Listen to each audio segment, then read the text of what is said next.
that suck, but also whatever cooks. But if you give us too much shit, we'll just get pissed off and quit. So don't do it. It's time for Marvel Comics Spotlight Show, telling you everything that we know. It's time for Marvel Comics Spotlight Show. Let's go. Hello, everybody, and welcome back to the Weird Science Marvel Comics Podcast, episode 88. That is the Legacy 588. I'm here with my man, Matt. What up, Matt? What up, Jim? What up is One World Under Doom for us, but we have a bunch of books this week continuing to expand the coverage. We have some Ultimate X-Men, and then I have to get a hold of Gray, see what we're going to end up doing. There were a bunch of books, but even so, kind of page through the things and like, okay, what are we going to talk about? And obviously, me and you will talk about One World Under Doom. There weren't a lot of other picks. You have a new Gwenpool book. Did you even realize that there was a new number one Gwenpool? I saw it was, Kevin Scott? Kevin Scott. You know, good old Kevin Scott, who like turned us off from some of the, like half of the Star Wars books that came out. But in the meantime, I might try to, wrangle Gray into that. You got Red Hulk. You got Red Hulk's out. That me and Gray talk about that. And then there's Doctor Strange of Asgard. I'm going to see what we're going to do. And then we have another of the Godzilla books. But I'm telling you, pretty turned off by those. But we might get to that as well. But me and you are going to start things with One World Under Doom. It's the big event, right? I keep saying, anybody talking about it? No, we're just waiting for it to be over. That's all they're doing. And we're not even halfway done. So it's crazy. And a lot of people even told me this past week on some of the live streams and things I do over on our comic book YouTube channel is the idea that they dropped it after the third issue. They ended up now in that you and me both were confused going into this because I'm going to read the recap when we get to it. I don't know when, how, or what this recap is recapping. Me and you definitely missed something. Or everybody did, or bad coordination. I don't know. We're not doing all of the tie-ins. And if you're really going to do something big, you have a lot of balls thinking that people are going to go through these 9 months or so reading the extravagant amount of tie-ins. So if something big happens, like say the heroes all get zapped away, maybe that could happen in this. Maybe that's an event thing, because at the end of last issue, we saw Dormammu show up. He was just kind of hovering over Earth and said, okay, now's the time to go, whatnot. I'll also mention that maybe it happened. We're not sure. I went, look, maybe it's a free comic book day thing. If it was, I don't have a comic book shop around, and none of the things seem to be available where I try to find them to get the free comic book day stuff. So, and this is, again, this happened like a couple years ago. Sometimes you get them right away, that they'll have Comixology or whatever it will be. We'll have them, for free the next week. And not yet. No. Not yet, it seems. So I don't know where it's from or whatever, but it is One World Under Doom number 4. And what I was going to say is when people got a hold of me this week, a bunch of them specifically said, I'm done.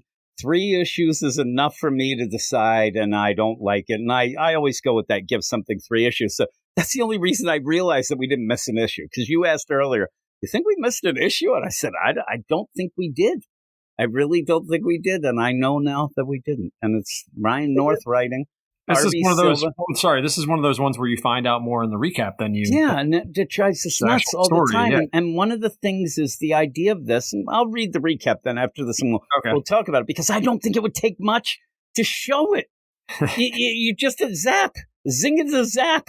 R.B. Silva on art, David Curiel on colors, and VC's Travis Lanham on letters. And what got me was right away, it's like Emperor Doom and Dormammu, 2 big circles. Those are the only ones who are going to be fighting in this issue. I'm like, okay, well, why wouldn't the heroes help? Maybe they're like, screw it, Doom's a jerk. They're kind of jerks as well. But then you get the recap.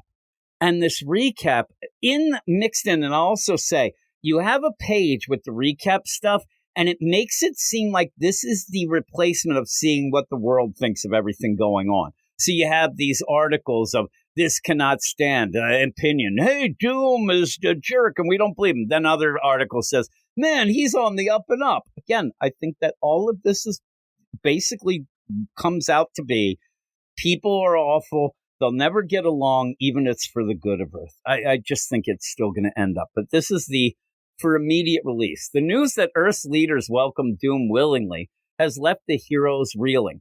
Really? Because when they found that out, they still kept trying to kill him and throw him into a wood chipper, it seemed. But it says, meanwhile, the dread Dormammu, unstoppable Lord of Chaos and Faltine, ruler of the Dark Dimension, has discovered a new and remarkable weakness. While the responsibilities of the Sorcerer Supreme include the sacred duty to strengthen certain spells to protect Earth from Dormammu, Doom's tireless altruism has delayed these duties, something we never saw. We never got any clue that what Doom was doing was not allowing him, because really one of the biggest things that happened during this, as it started, was he passed the buck to Peter Parker to do the fight in that stupid contest. And so then what have we seen? He used the Sorcerer Supreme deal to make himself go to every world leader at the same time, which he could have used Doombots, actually, but he used that to then say, what do you want? I'll do deals. We'll work deals. And then did that. So we haven't seen him doing much of anything. And then it says, seeing an opportunity that may never come again, Dormammu draws his plans against the naked, vulnerable Earth and attacks. Again, last issue, the cliffhanger was just Dormammu hanging. And after his the stars. After his initial strike removes our planet's heroes from the universe, only Doom stands in his way. And again, this is something that's kind of like a Thanos thing. He has sent every single hero, they say, off to a pocket dimension. And I don't know where we saw it. And again, you can say me and Matt are dummies. If you say, oh, that was in Doom Academy. Oh, that. I'm not saying that it wasn't. I'm saying that should have been in this book. That is a big, huge part of an event. And you're just laying it go. There are people who don't read the recaps. There are people who this page isn't even necessarily a recap. It's a bunch of news things and whatever. They may miss that. And so when you go into it, that is definitely something we should have seen. And I said, Dormammu comes down, he gets attacked, snaps his fingers in the dimension, and at least you know in this book. But in the meantime, this idea of Dormammu being hanging, Dormammu, it seems, should have had his own book, or at least a real quick 3-issue mini of the idea while he's watching. And I never got the idea that Doom doing this was lessening his role of the Sorcerer Supreme, because he's barely been the Sorcerer Supreme and has done jack and shit. And Jack left town. So you get this being told to you, and you're like, all right, dude. Imagine you get this trade when this stupid thing is over. You get this trade, and then you're like, what the hell happened? Unless they do that thing where they add in a couple pages after. Maybe. Imagine being a dummy and getting the omnibus. Idea where you're going to turn the page and oh my God, Dormammu, and turn the page and get something like Doom Academy that doesn't even fit. Or you go to Red Hulk, which I like, but doesn't have anything to do with anything. It should say, see events that took place in. If this actually happened somewhere. I don't think it did. I don't either. I think it's just thrown in there, because then you get this play where you do get this weird, you see Sue Storm, you see them, but that's not, it says the Avengers are gone. Okay? And that's where, I'm sure you're right with me. I didn't read that recap right away. I turned it in. I'm like, the Avengers are gone. Say what? The last piece, they were going to the raft. They stopped that, uprising that Doom tried to make it look like he was part of, to help. And what, Fantastic Four are gone? What are you talking about? I saw them up in space, even in that tie-in, that they were trying to get Ben his powers back. What are you talking about? That's it. This is it. And it's not enough. And then, boom, you have things going. And I'm telling you, I don't mind R.B. Silva for the most part. There were times I got confused of what the hell was going on. There's a lot of colors just kind of in together. And really, what is going on? Because what is going on is, number one, I know it's a thing, but boy, does it get annoying that Doom talks to himself in the third person.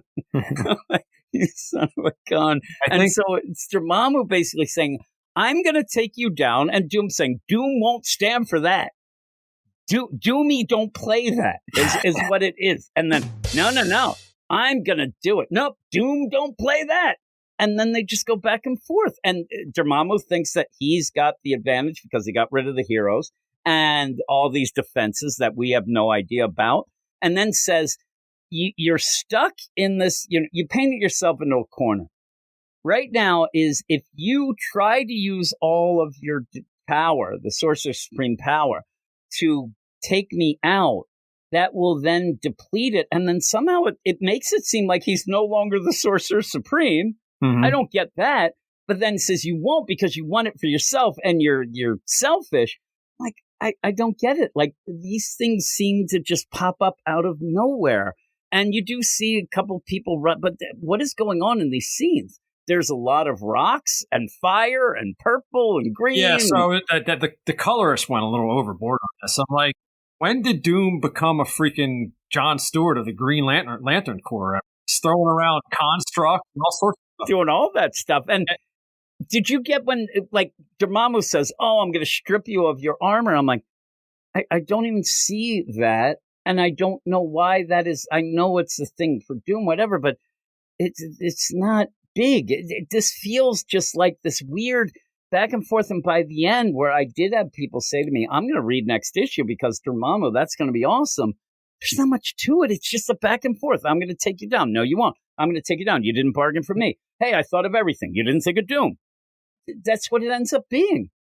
There's not, and I agree. And you don't even have what you'd usually have. You even had it in that stupid 8 Deaths of Spider-Man deal, where you don't even have Doom doing like 80 spells, where we're like, man, he really does know how it goes. He just says after the fact, I cast 3 spells. You didn't realize I cast them. And then this happens. And then there's this time stop. And then we do this. And then Dormammu laughs at it. I'm like, I don't even know what's happening. And then one of the big things is his big plan was, oh, I sent Doombots into this pocket dimension to help every hero in the world break out. I'm like, get out of town. They're every hero in the world, they say, going. They're going to be trying to break out. Get away with your... The Doombots are the solution. Yeah, the Doombots are the solution. So it's him helping. So now, again, when this is all resolved, because lo and behold, Doom will win. But that's the thing, too. It's not over after this issue either. This feels like filler 100%. And then when you get to the play, he'll say, oh, look, I helped you. Which he did, but for his own game. But one of the things then to go, instead of Sorcerer Supreme-esque things, he says, oh, I'm going to have to do these things different. Stephen and Dormammu often have fought, and they're always in a stalemate. Well, I think a stalemate might be great here, because if that's what keeps happening with Doctor Strange, he's able to, win. But the idea seems like it's Doom doesn't realize the responsibilities of the Sorcerer Supreme. So doing all this stuff to take over the world, which really it looked like he just did that deal where he talked to them at once. He wasn't really using that much. That is what has made it deplete. I don't get it. It just feels like it's like rules added in to make something, but it doesn't really fit with me because we haven't seen it much. But what he does is says, I got to do this a little different. So he starts using random heroes' powers in a Sorcerer Supreme way that really feels like this is supposed to be wow moments. And I'm sure there'll be some wackadoo freaking reviewer that'll be like, oh man, it was awesome. Doom schnicked. Yeah. And not only did he said it. He said So why is that better than doing one of the trillion spells that you would do? It's silly. It ends up feeling he flames on at the one point. And really in that, like, I'm like, I think he might have just shot like green goop or something with that. And then the art's nuts. Optic blast. Like these are hardly what I would think of as being the best of the best kind of spells with the Sorcerer Supreme. He does the optic blast 3 times. And it's weird too, because in my mind, I don't know if you're the same, but I'm thinking, does he even know who Scott Summers is? Or Wolverine? Like, I actually thought that he was going to bamf later. And I did think the same thing. Like, here's the thing with me, and people, I'm not the biggest of learned guys with Doom, right? This seems below him. He almost says, listen, I would have won. This is how it plays out for me. I don't have Wolverine here to help me, so I'll schnick. No, you're Doom. You know, optic blast and flame on. Like, flame on's one thing, but Johnny's probably like, man, look at that. Guy actually did pay attention. Flame on, I can get down with, because that's fantastic for it is, but I don't think that's necessary. Like, here's the thing. You think a flame on's going to do anything to a guy whose head's on fire? The guy's on fire. It's Dormammu. That's the thing too, man. I was like gonna say to you, does this look exactly like Cosmic Ghost Rider? It doesn't look like freaking Dormammu. He's dressed exactly like Cosmic Ghost Rider. What happened if suddenly it's like, oh God, that's the twist? It's just, maybe that would make it interesting. I don't know. People saying that they were going to oh man, Dormammu. They thought that Dormammu was going to pose a big threat, but I don't see any threat at all. It's just talking and schnicked, flame on, optic blast, and then Dormammu like, oh, even Dormammu there, wait. And then the schnicked, and he runs him through. I'm like, that's not going to do anything to Dormammu. It's weird, too, because if you look at the end of last issue, Dormammu was like basically bigger than the Earth. And now he's shorter than Doom. So I don't know what's going on here. And then he throws it. I mean, throughout all this, you end up having things. And then you have like, now that I took your armor, I'm like, when? Oh, there. Oh, it looks like he was getting naked, but then has like some weird like Tony Stark exoskeleton. And again, you're the Sorcerer Supreme. This would be like there's nothing in this. This is what I said before when the heroes attacked Doom and they were just being idiots. Mm-hmm. Like it wasn't a trick. Doom wasn't. They were being idiots. Now in this, you end up where Doom's just attacking Dormammu with things that I wouldn't. But they just seem to affect them but are they? Because you just keep going back and forth, and that's where at one point. Dormammu says, well, if you were normally like Stephen Strange, if you were the Sorcerer Supreme, you could at any moment stop this fight. You have lessened the defenses. You could stop this fight, but you won't. You won't protect anybody. He says you could stop it and strengthen Earth's defenses in a heartbeat. You could save Earth, rescue all its heroes, and banish all of the things to protect these people. But there's a slight matter of cost. And the cost is just that he won't have the power anymore. And like I said, maybe it's just because I don't know enough about the Sorcerer Supreme deal either, but I've seen Stephen protecting things and never said, oh, if I do this spell, I'll run out of powers and then suddenly I'm not the Sorcerer Supreme. I think he's just an amplified version of that, like a perfect one. Don't get it. He doesn't want to give up his powers because he'll lose them, but he can save everybody. Will he lose them? That's what I'm saying. When was it that, and again, this might be just because I haven't read enough of the stuff, but the idea of, oh my God, the big thing is I could save everybody right now, but if I do, I completely run out of power, which then makes me not the Sorcerer Supreme, and then I'm done. He says, you will just then be a man. I kind of think he's still Doom and the Sorcerer Supreme. He's got trinkets and treasures. And yeah, he still knows magic. And at the one point you have the Eye of Agamotto, like, oh no, it got taken. I'm like, I didn't see where that fell to happened. The bottom of the river or something. Like fell off him. Yeah, I know. And all these other Faltine ghost thing, they're trying to get at it. Yeah. And this is where I'm waiting for Clea to show up because she's part of it. I'm like, just. It's like they're I don't know what they're doing. They're grabbing them, trying to get. Yeah, they're just like, coochie coochie coo. Yeah, I don't know what tickle fight. And then he's like, and he hits the one. And, he does the Three Stooges to right, he does. He face rakes it. It's like the ECF&W here. He's like kicking the guy. He's got a cheese grater on the other guy's deal. I'm telling you, like everything that was going on, I was either confused by the art or just getting bored because it's just them talking. You can't do that. You do that. You can't do that. But when the stakes are, if you do this, you no longer have the power of the Sorcerer Supreme. But we've established so far that that's not what got him the world rule.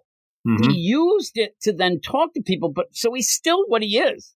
He's still there. He can win and then use that as saying, I just defeated Dormammu. I completely defeat him, something that Stephen Strange could never do. Look at me. I'm great. All hail Doom. Let's go. It doesn't seem like they're pointing towards anything with the Sorcerer Supreme power being needed really to keep this. There's no rules. He made deals. So in that, I would think one deal would be protect Earth. Asswipe. It'd be funny if he calls him Peter. Peter's like, not again. And he comes in. So yeah, and then you get these weird things. He's underwater. He's drowning. Then he's not. Then he's like, I have so many broken bones, but I'm going to move my finger. And he breaks his leg and his arm. And he's like, I can't move my leg, but I'm going to move my leg. I've seen this sort of thing. And he said, it's more pain than anybody could ever handle, but I can do it. Really, like Donovan McNabb, that I don't think is like the strongest and most. The guy played like half a football game with a broken ankle. You have guys that do this all the time. You break things, you're in war, whatever. And he's like, this is the worst pain ever. I think you're a bit of a wuss there, Doom. And then says the one thing with Doom is Doom never fails. I don't know what happened. I want to say that I don't agree with that. I think Doom constantly fails. Yeah, really. That'd be funny. He doesn't want to admit it, but yeah, I just something to say. And at the end, it's just like, what happened? What happened in this? And then so at the end, he's there with a construct, freaking a crutch. And he says, I'm going to now use my power because you didn't realize I cast these 3 spells. And one of the last spells after the temporal stop was that I sent Doombots into that pocket. If you could send Doombots into the pocket dimension, why can't you just grab everybody out?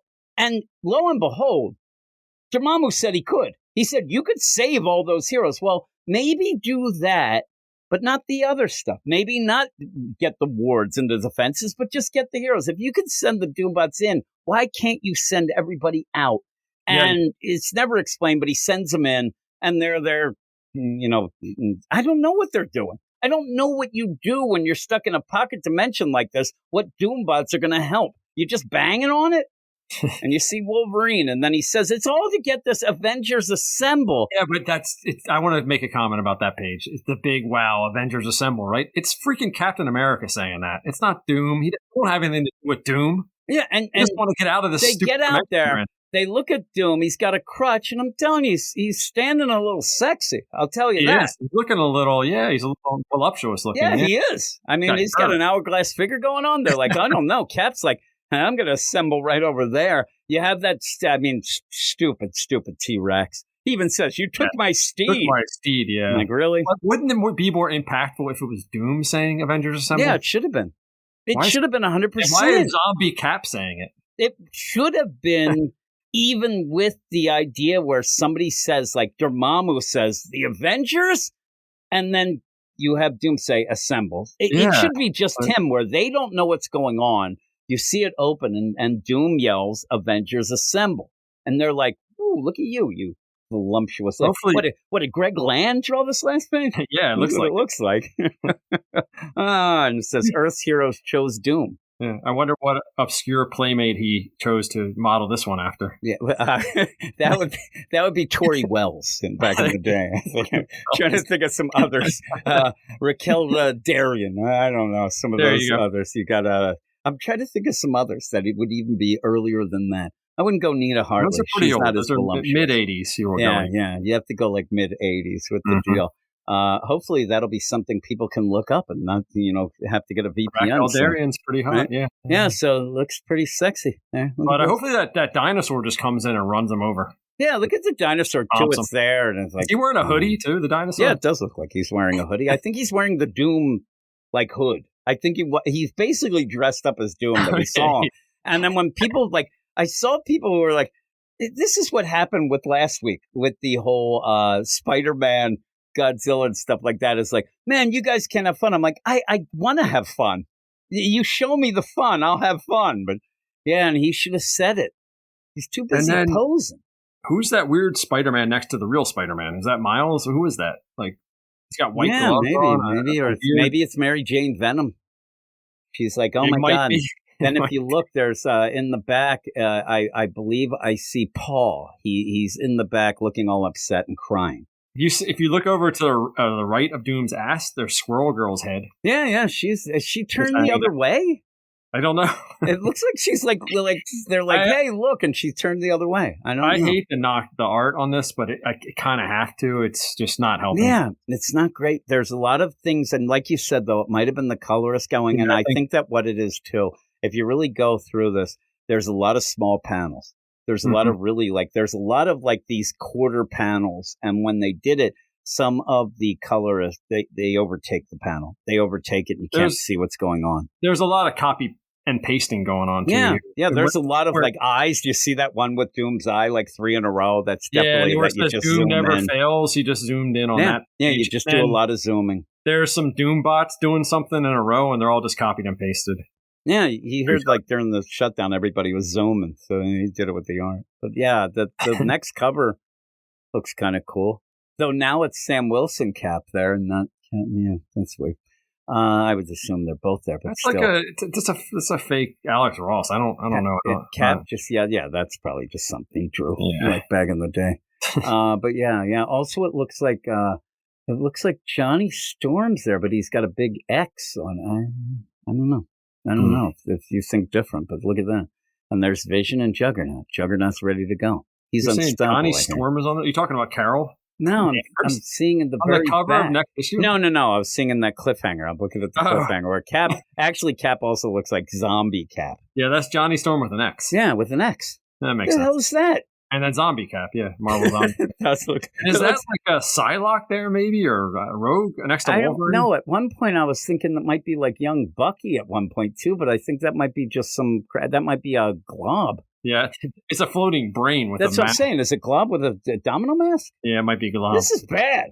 Look at Johnny back there with that X. What is he doing? A random beast just hanging out. And there, Beast is that? Yeah. This should be a huge page with every Marvel person on it. Yeah, and you should be able to tell what they are and what they're doing, not this nonsense. Oh my goodness, Juggernaut. At least we see Juggernaut, right? But yeah, it says there, where's Heroes Choose Doom? What would you give this? 3. Yeah, I think I'm a 3. I think that's what I've been on all these. They're Yeah, bad. this is not good. This does, because it's Dormammu, it does pull back the political part of it, but also then reveals in my mind that wasn't the thing that was making it bad. You know, it was adding to it for us, but the idea of this being just Dormammu and Doom fighting made little sense. It was just them yelling things back at each other, disagreeing, going with that. And then the big play is something that me and you, wherever it was, we didn't see it. And then they need to save the heroes, and he does it with Doom bots thrown into a pocket dimension. We don't even see anything with it. It's like you don't see them fighting their way out. It just happens. And then at the end, the Avengers assembled by Zombie Cap and Johnny with an X. So and not only that, I mean, it's just page after page after page of narration boxes. Yeah, it just wears you down. Yeah, wears you down. At the end, you're like, look. it's a battle of attrition, but not with Dormammu and Doom with the reader. Oh, it's not great. It's not great at all. I don't think that. I mean, you could tell after one issue that people had lost interest. By now, I don't think many people are reading it. I wish there were solid sales numbers, but I didn't even bother to even check where this is. And again, me and you do a Marvel podcast, and I didn't even know that this was coming out this week. I just saw it, and I'm like, oh, crap, that's coming out again. I don't even, it doesn't even register with me. So I do like the Red Hulk that came out this week. And speaking of which, we'll probably go off and have me and Gray talking a bit about that, or either that, or we'll have some Ultimate X-Men, but something like that. Yeah, we have a bunch of stuff this week, so we'll go off to whatever it is right about now. And we're going to continue on with my man Jason. What up, Jason? Hey, Jim, good to be back. Yes, and that means we are here for Ultimate X-Men, because me and you talk about that. You can't escape the X-Men, but this is the Ultimate X-Men, and hopefully, I don't know, hopefully you can, get me fired up. This one, we already said to each other that we're not going to say the same things that we always do, but the problem is I think the book it's the same issue. Yeah, I know, that's the problem. There's some weird stuff, and again, she certainly settled into her style. You know, she knows what she wants to do, and she does. That is true. I'll also say once again that some of these things, the month skip deal and the idea of going ahead, really does throw things off. Let's get them out of the way up front, all the things we always say. The month skip thing throws us off because all sorts of things happened in between issues that we don't know how our characters got where they are now. We have the story doesn't really go very far. It feels like more happened between issues than during the issue. I agree. Yeah. Here we go. Some of our characters don't even show up. Like I'm curious what happens. We don't see Natsu. We don't see Yukio. No, we don't. And we barely see our alleged main character who's just passed out. Yeah, passed out, and they seem to be like in a different area now. Maybe like the idea before they seemed to be in the Bacta tank together, but now they're separated. And you even have, Shadow King Kugiawa. He's kind of like fidgeting around. Like I don't even know. They have him in a field, but it might not work. I'm telling you, it's very odd. It's very odd. Here we go. It is Ultimate X-Men number 15, writer and artist Peach Momoko, script adaptation Zach Davidson, letters VC Travis Lanham. I think the worst part is the skip. because all of a sudden you go into this and I'm like, all right, what's going on? Even though you do have the two characters at the end of last issue, they're kind of meeting again, I guess. Yeah, we saw them enter a cafe at the last panel of the last issue. And the first panel here, they're sitting inside, presumably that same cafe, but I think it's a later meeting. Like maybe they were about to have like their first or earlier meeting, and clearly they've been doing this for a while. They know each other. Yeah, and well, the old lady who runs the cafe comes over and goes, "Oh, you guys are here all the time together. Here's your usual." I'm like, yeah, is that that's where I thought, okay, I guess this isn't that first time. This is like, hey, how you doing? Then we'll go off and whatever. And I like Peach Momoko. A Food Wars. This is not. I don't even know what the hell. I thought it was just spaghetti with meatballs at one point, but I'm no. Thinking This is a Japanese delicacy. It is what's it called? There's a name for it.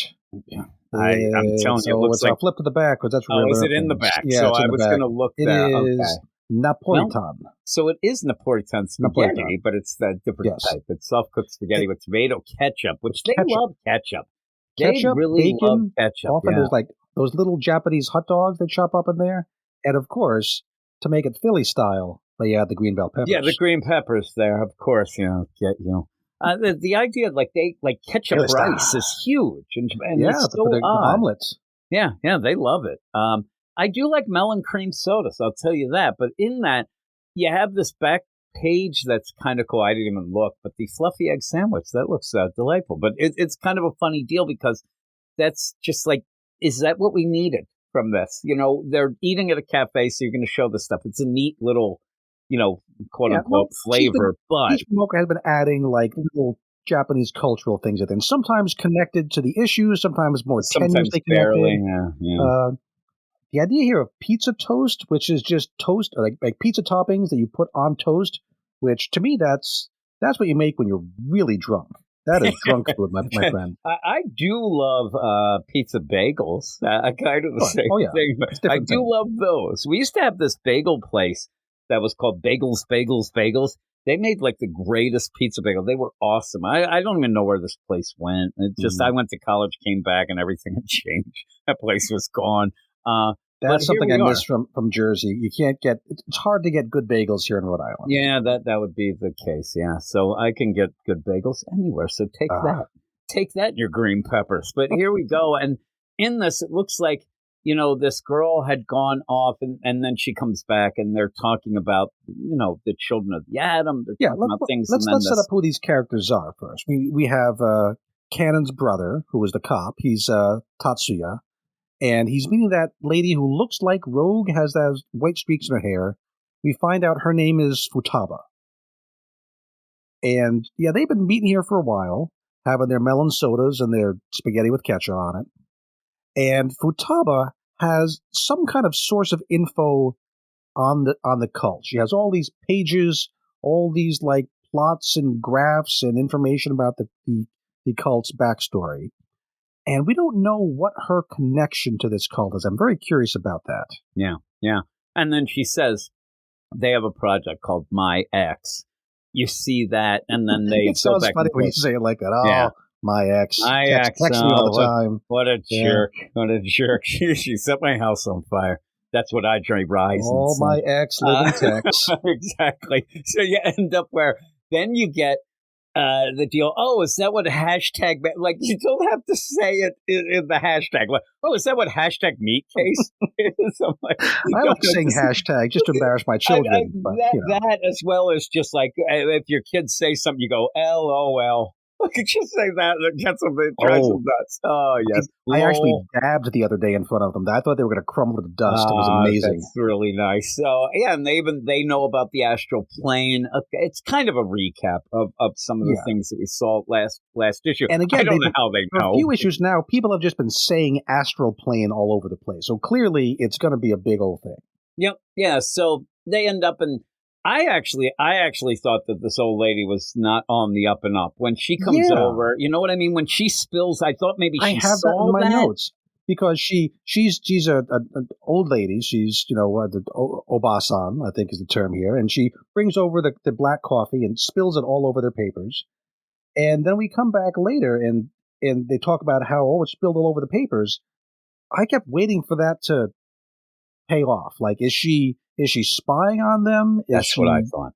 Yeah, but I think it's just color. I think it's just local color. Yeah. I just think this old lady was having problems because that's a hell of a meal she brings over, and it's teetering. But I actually expected some, guys to show up, cracking their knuckles, and then you realize, oh, that lady saw those, and she called somebody from the call. That's what I thought was going to happen 100%. Or she would be just something along the lines of she sees these and like, oh, you don't want to mess up something.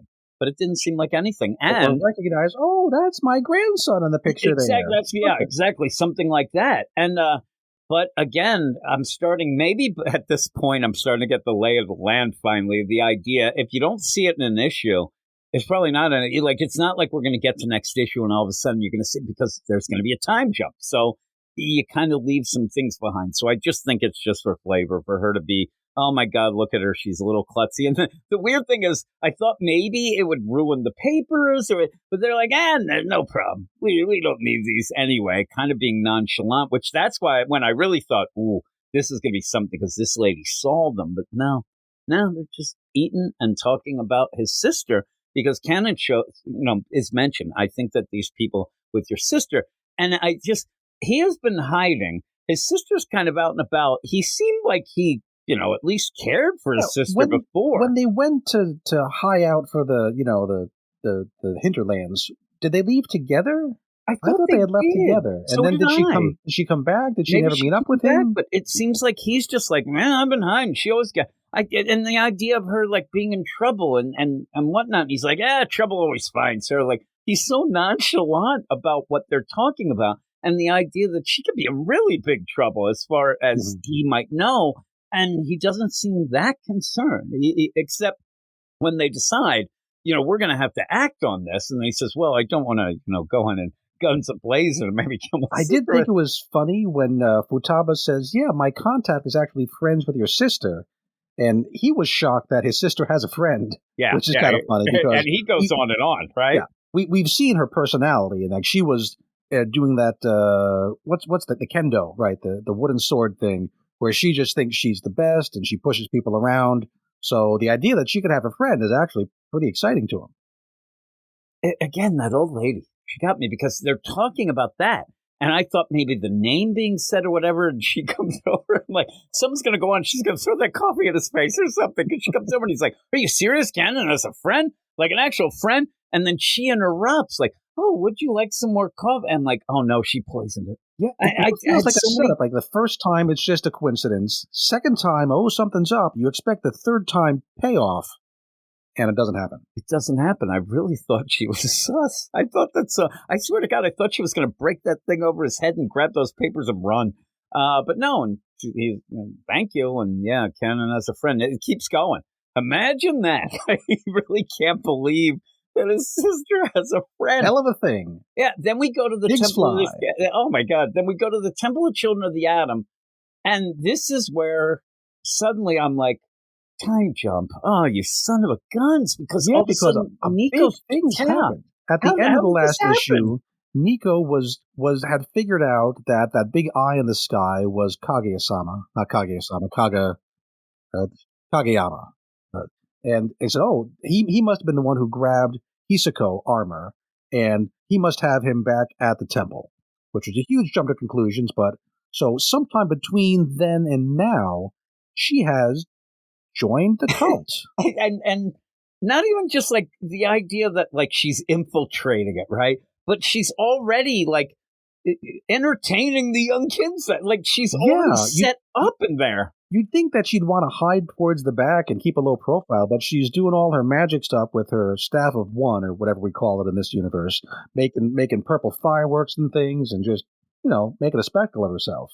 Yeah. And her name now, she tells everyone her name is Grim. I like that. She calls herself Grim, but they even say, like, obviously, either she got a good fake ID, or they don't have to do that. But even then, this lady comes in and says, oh, that's great that you're entertaining the young ones. So happy you joined us. Now, you have to say that because we would have no idea that she joined them. But it's already like, how is she that in already? And why, like you said, why isn't she just hanging in the back. There has to be some people who just kind of like, by themselves or whatever. But she's like right front and center. And then they do mention you have to have the endowment. You're going to get that endowment. That's going to be great. And I'm like, Which oh, God. made me laugh because I'm like, is she insulting her figure or what? You haven't gotten your endowment yet. That's exactly a little.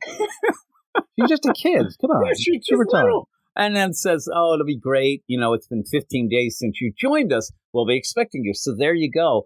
There's the time jump. And it just, I don't know. It's just such a shame. It's more of a shame than anything that I can really yell about anymore. Is that when they get the blood? I think it's like communion. Akihiro? Yeah, where they get the Akihiro blood. The Akihiro blood, I think. Yep. Yeah, I think it's the communion of that kind of gets you like kind of involved. So she's not been wanting to it's like you're going to church, but you haven't been baptized yet. Exactly. Sort of That's what it seemed like. And the best is like, she's like, I'm so happy you joined us. And she's all like, she's sweating. Yeah, you have some manga, tropes and deal and says, as am I. Like she is almost like she thinks she's trying to hide in plain sight or something, but she's not.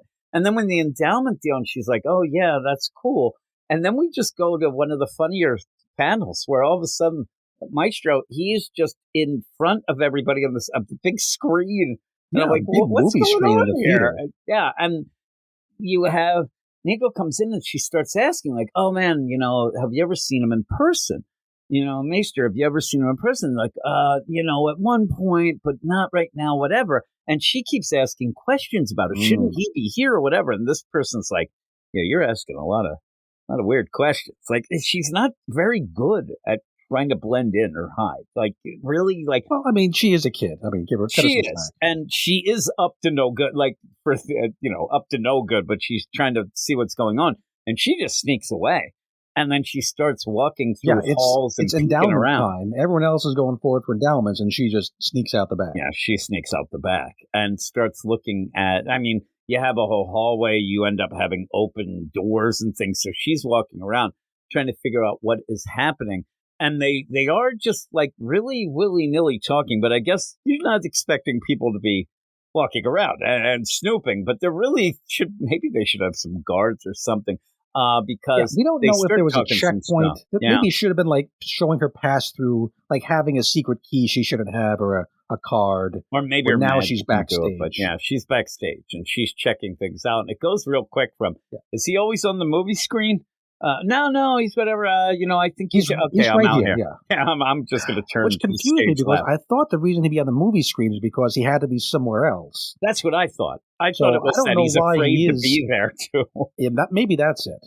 Because he is right there in the same building, and she eavesdrops on him talking to some doctors about checking on some new test subjects. Yeah, and so just walking around and saying, "Oh, like this one's promising," and we've seen they've kind of mentioned before that sometimes the people don't take to it, whatnot. You have hashtag meat case is when you don't really take to it. It seems, but they're going through this as Nico's like peeking in and looking. She sees him. At one point, he gets all weirded out.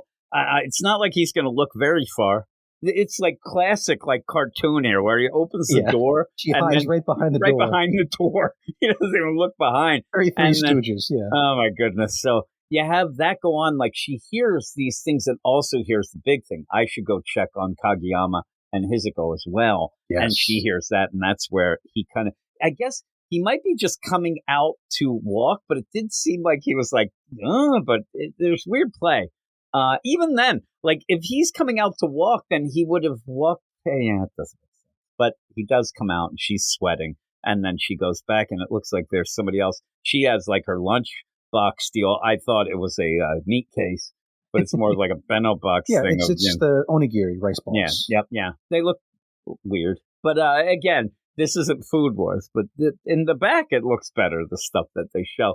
But even then, you have a girl come over and say, hey, you're new, but I think I know you from somewhere. No, not me. Are we supposed to recognize that girl? I don't know. She's got this distinctive turquoise-looking hair. That's what I thought. It's not Surge, though, right? Because Surge has a whole different look. Surge that's the only other person. Yeah, that's the only other person I really even know. I don't recognize her.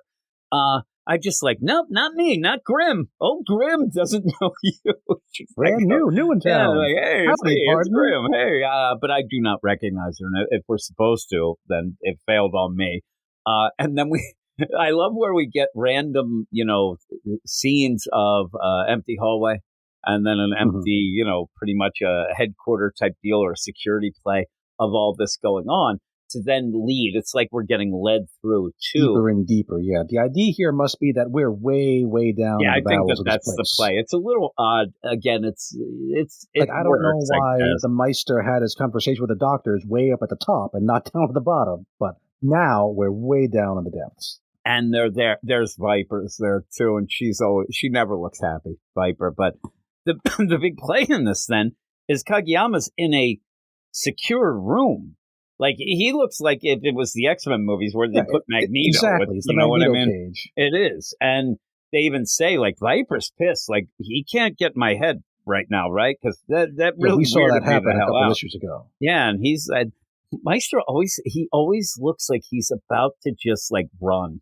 He's always looking scared, especially around her. It is fun that he's definitely terrified of her because she speaks for... the big guy. Yeah, she's part of the council. So you end up where he says, no, process, the sacred initiation, whatever. But he is just obsessed with Hizuko, and he's doing these things. He's in there, and he has his cerebral helmet kind of thing on, right? The bucket on his head with the strings going to all these pictures. And Meister says, he can't use his powers all in there. It's completely sealed off. There's no way, nothing could possibly leak out. Yeah, he basically says that all this is nonsense. We're letting him do this because it means nothing. He thinks it does. Let's keep him occupied, but nothing he can do will work. And we see that's not true. We see that by at least who he's trying to get to or whatnot, because you even have these little dolls, and it's creepy. I mean, he is creepy still as hell. And then we go to see Hizuko just there on a table, and they want to kind of wake her up. They said, she's on a table, lots of monitors, lots of tubes. She's kind of tied down to it. And we don't know how long these crazy kids have been out of their Bacta tanks. Don't know how long they've been unconscious, or she's been unconscious here. So, the idea is that they need to use Kageyama, and they need to keep him happy. And for him to be happy, he needs this girl. He needs Hizuko. And they need to figure out a way to wake her up. And Viper starts talking about, man, there's a lot of power there. It'd be great if we could find a way to harvest that power, which is very nefarious as well. But they're keeping her there, again, because of Kageyama. And then he just starts saying Akihiro in that dark, the black panel, the black word bubbles with the squiggles and whatnot, and says, I must kill Akihiro or they will come. Akihiro, and he keeps saying it, and then we go boom, we see Akihiro still looking crazy with all those tubes and all that, and he was the one we first saw him. He's the Wolverine type guy who his blood is being used to heal people, and he's the one being used for all the endowments apparently. And this looks like it's an endowment ceremony. Yep, that's what it looks like. That they're it's leading this little girl who's terrified, being brought towards him, and he has. Again, always very Weapon X, just tons of tubes coming out of his mouth. His eyes are being held open by spikes. He's not having a good day. He hasn't had a good day for a long, long time. I don't think it was quite the same, but this kind of does. We did see where Kageyama went. Remember when he was brought to the temple at the one point and they did put him in the bed with the tubes leading to Akihiro, and we didn't know which way or what they were doing, but I don't think that was an endowment because he seemed to be already involved, but obviously it's more of the experiments and stuff that they were doing. But this girl is like, I don't want to do this. I really don't want to do this. And you think the endowment gives powers to people who don't have the X gene? I think that it might kill you. I think that like the idea is some of these people can't take it, and so they die and you get meat case, but I do think it might be the thing they use. The endowment to me sounds like it would be where the X gene becomes, instead of latent, then it gets activated. That's what it seems. But, and then even with the idea of the regular 616, like you do end up at a certain age is when you usually, get your powers and it becomes, a thing. And I think that this is what she's doing here, but I don't know. Every time I read this, I think of the thing that you sent me to the interview with that Zach Davidson saying she doesn't know anything about the X-Men or anything like that. So every time I guess, every time I guess, I'm like, I think it might be this, but I'm like, would she know that though? Or is this something different? It's just crazy. But I do think it is how they get their powers, or if they see that they activate, and if they don't, this is also when we see that Kageyama, he's not sealed off in this box because he's using those creepy black word balloons that mean he's, Shadow Kinging.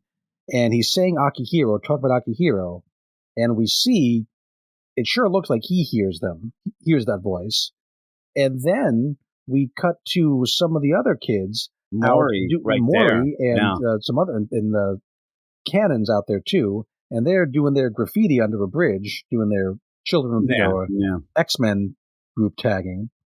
I love that they're tagging. It's interesting that she is the only one of them who also hears these words about Akihiro, feels incredible pain, like she's being torn apart, and sees Akihiro in her mind. Yeah, actually sees it. Now, why her? I don't know. Remember at that one point they actually alluded, like, she has, like, the crazy power that, like, my God, she's so powerful. She's the one. And we were like, we don't even know anything about Mori. Like, she's just walking around with rabbit ears. And yet maybe she's, like, an empath. Maybe I don't know. I don't know. But she definitely, like, it hits her. And she sees Akihiro, and she just goes down and even starts yelling at Ken and, like, leave me alone. Like, leave me alone, because Ken is like, well, what happened? What's wrong? And she freaks out, and they're like, we better get May.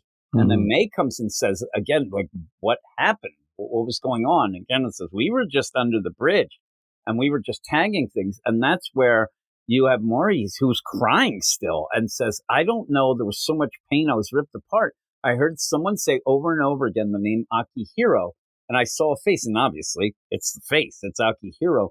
And I guess this is like, Kageyama was reaching out for somebody like to get them to kill him. I mean, that was what he said. We must kill Akihiro. But, I don't think Mori's going to do that. But it felt like a memory, not mine, someone else's. I don't know what to say, but it was real.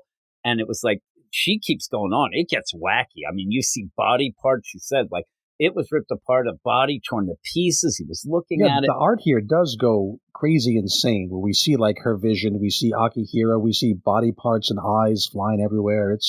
I would guess, in my mind, this is that girl that was saying, oh, my God, I don't want to. I think she blew up. I think that she got the blood and blew up, because she says, I bet that is.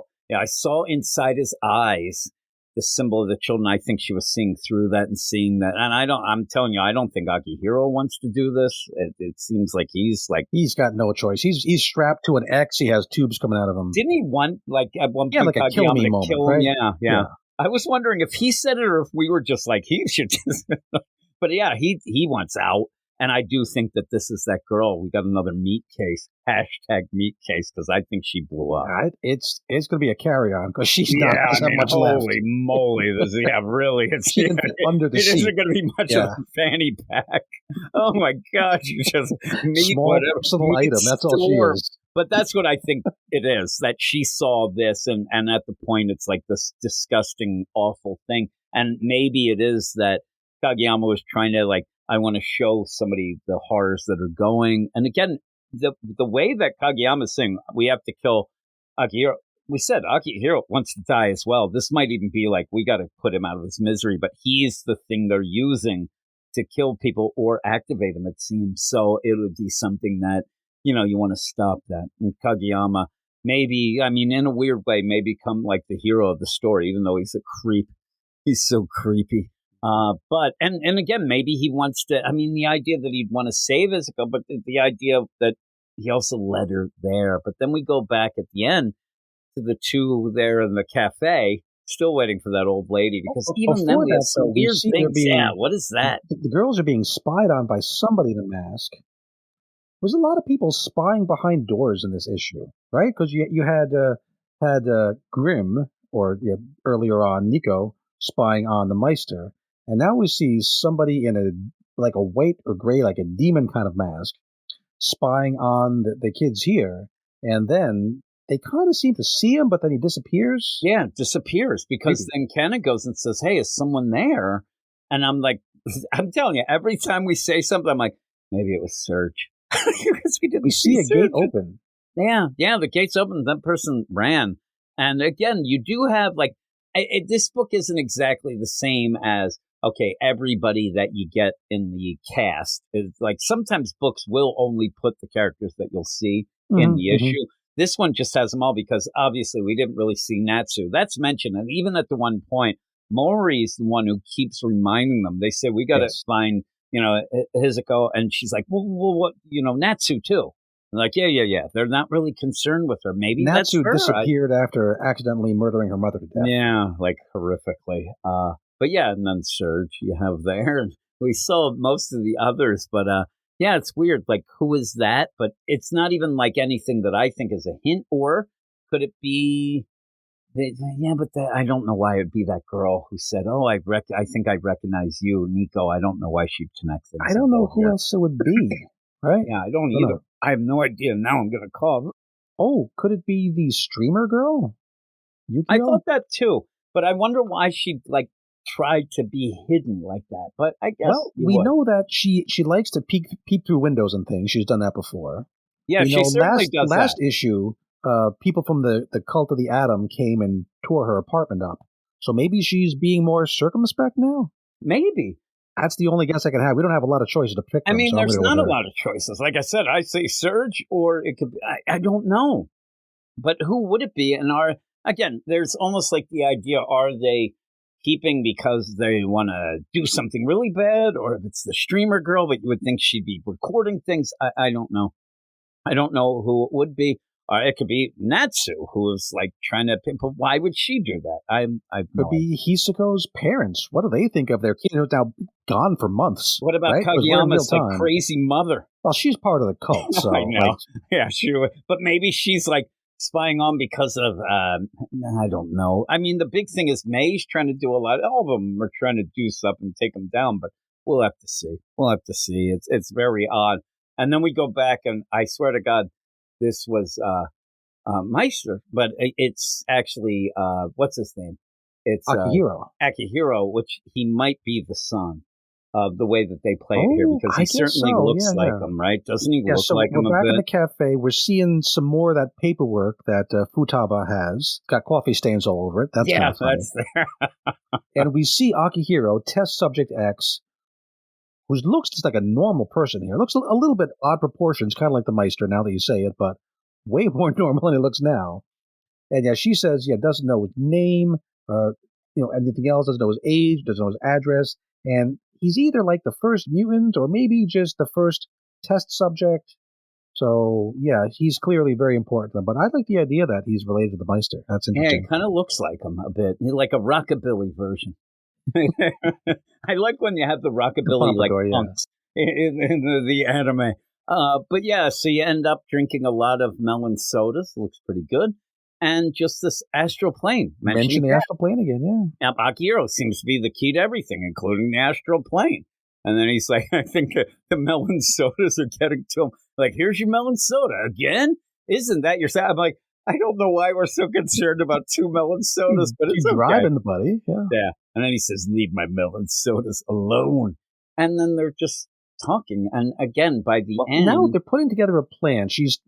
We're always right on the end of, something big's about to happen.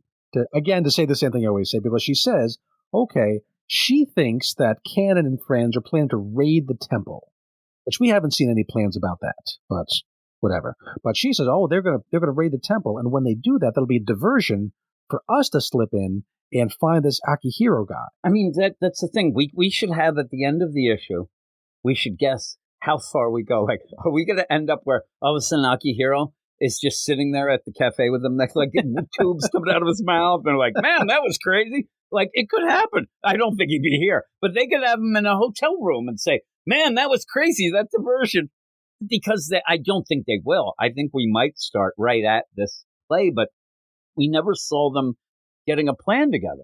I mean, as Nico gone back and told him what she saw, and we're going to do this and that. We don't know, but it seems like this girl already knows this is on. The game is on. They have a plan, and we'll use that as a diversion. And that's where you have, Cannon's brother say, "Listen, you're sure Cannon's involved? I don't want her getting hurt." And then says, "Look, she's my sister. I don't want her to get hurt. But knowing Cannon, trouble's already found her," and that almost alludes to the person who was peeping in my mind, like as the kind of play. But maybe we'll find out that wasn't quite bad. I don't know. So a weird These issue masks again. are crazy. It's weird, but talking with you about it, I like it a little more than I did. Jim, do you read the previews? You mean the previews? No. Yeah. Let me read you the preview for this issue we just finished talking about. We've been all through this one, right? I thought you meant, look, so the solicit you're going to read, I do go through the solicits. I previews don't world. Yes, I do that, but I can't remember. I remember reading it, and I think I was confused. We just read we went through the whole issue, discussed it front to back, up to down. Here's what the previews world solicit says for Ultimate X-Men number 15, which I'm double checking. It is this one. The cover matches. A new age is upon us. Witness how Hisako's journey through her inner darkness wreaks havoc on her fellow mutants and reality itself. That didn't happen. None of that shit happened. None of that happened. Was there a change? Did they not expect it? Can they just not write in the preview, in the solicit, somebody gets a melon soda? Yeah, well, that would be the best. Somebody gets a melon soda and somebody's wearing a mask. That'd be the best. The melon sodas will never be the same. Where will the coffee spill next? Yeah, coffee spilled on notes, melon sodas or two, and also tagging goes wrong. Next up, I don't know. I think that sometimes when you have the solicits, because I do a preview show, and I swear to God, I did read that, and I don't even remember. I was pretty tired. But the idea is they're done so far ahead, but they're sometimes done in a way of like, just, hey, it might be this. And then it never comes to be. It's not, because that didn't happen. I mean, the idea couldn't even because happen. Peach Momoko kind of works at her own thing off on the side in a whole other country. It would be funny if different time zone. That's what she actually thinks happened in this issue. She's going and you have Zach Davidson's like, nope. Like, I don't know, but that definitely did not happen. Yeah, because the only Hisako we saw was one panel of her unconscious lying on her back. Yeah, she was lying on the bed. And we didn't see any effects, as far as we could tell, of her wreaking havoc on anybody. If she suddenly developed almost like Shadow King, and she was the one who did the Akihiro, then that would maybe work. But no, that didn't happen. Didn't happen at all. Nope, it did not. So we'll see. Maybe they'll have to remember that for next, I want to call it chapters because it reminds me so much of manga. Yeah. But the next issue, and see if like they're just like a little behind. But again, I don't know what you would put for a solicit with this. Hey, everybody, the same crap keeps on happening just a month later. But I still like it, though. It ends up being quirky. I just need more. It keeps going. And I keep telling people, even when I do the best of, or I do the preview show, which I do them live on our YouTube channel if people want to go check those out. I say, like, hey, the previews are what I'm looking forward to. I don't go through everything. And I say, listen, I know a lot of people don't like this Ultimate X-Men, but I really like it. And then I have to keep saying, well, me and Jason kind of been giving it 6s and things like that. Like, it's not like we're loving it, but we like still the like characters. It. We kind of enjoy speculating on what's going on in the world here, how things are connected. It's moving awful slow, and when it does move quickly, it happens between issues. It happens between issues. That's the biggest problem. This is better than the previous issue, because the previous issue was mostly of the mind, which we'd already seen the issue before that. So it was two last issue was in a kind row. of, we had like 3 pages of new material. Where this one, we have like, we always check in on various groups and see what they're kind of up to, how they're feeling, what the next plan is. And the art always looks good. Those crazy pages with Akihiro were, really memorable. Yeah. And that melon soda. The coloring's great on that melon. I'll tell you. Ketchup spaghetti. It looks really good, though, with that. Like, is that, like, legit? Is that ice cream in there? I kind of like that's that. That's what it is. It's a green kind of melon soda with it's basically an ice cream float. Yeah, that's how I never thought it was. Yeah, I'd like that. Right now, I'm on a keto diet. I can't eat that. And I like looking at it. I like it. And then the Doria, the rice casserole dish. That looks good. I actually looked up a recipe for that today, and I might try that next week. That also looks like it has green peppers in it, and that weird way on top there. Is that what they've done? They kind of have, really. Everything on there does. I'm telling you, I'm waiting for the freaking melon soul to have Japan is the Philadelphia of the Far East. We all know that. That is true. That's what I always say. We always say that. South Philly of the Orient. But yeah, what would you give this? I'm going to say 6. Because there's things to enjoy, but there's things to be very, very frustrated about. And the things that it does well are things you can't get from any other book on the stands now. So I'm going to keep reading it. We're going to keep talking about it because even getting through this frustration is worth it to see the kind of things that you can't see anywhere else. And the thing is, this is why I always have to step back a bit it's only 2 issues in, but when I get mad at Martian Manhunter. Absolute Martian Manhunter, and people are like, man, but this is great because we don't get it anywhere else, anything like this. And I'm like, that's bullcrap. And then I come here, I'm like, yeah, I like it because we don't get it. It's like the same kind of play. It's just this is more for me than the other. It's just a matter of taste kind of deal. So I get it. I just don't love, that sort of play. But manga play with this, it's just, I think that the biggest frustration and the biggest thing that might be holding her back is that month skip. I would love to have seen this if she was just able to write it without that skip and see maybe if we would have gotten more, because legitimately we would have probably been at like issue 7 we would have really been able to, expand things. And I'm like, this would actually be double the deal. I think we would have opened up a lot of other things because I think that the Children of the Atom and that stuff is interesting and I want to see more of it and see what it means. But you just keep getting the rug pulled out under We're in every issue 15, Jim. Yeah, I know. And that's a lot of issues. It doesn't feel like, it feels like we missed more than we got. And that's crazy because that's a lot of issues. That's a lot of issues. And people kept saying, Peach does not do a lot of things like this monthly. And she keeps doing it. So I have a feeling because Zach Davidson, I think it was, who was the one who announced, like, listen, this is selling a lot better than they thought it would. So we're going to keep going. I can imagine Peach Momoko hanging up the phone when she heard that and starts cursing.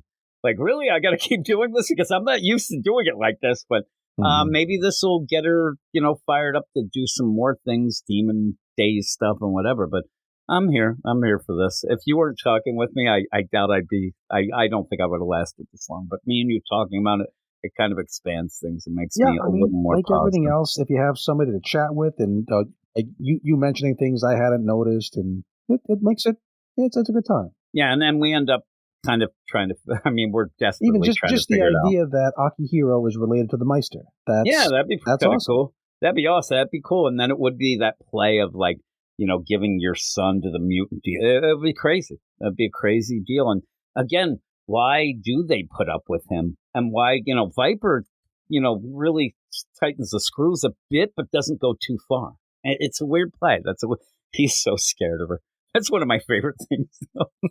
That, and I love Maury, and here Maury was all weirded out. I had a tough time. Yeah. But with that, I hope we find Natsu soon, because Maury is very upset about that. But we will be going off. We have 3 more books, actually. 3 more books for the podcast with Gray. Me and Gray talking about things, including the brand new #1 Gwenpool that I know everybody's been looking forward to. So we will go off to that right about now. And we're going to continue on. I'm here with my man, Gray. What up, Gray?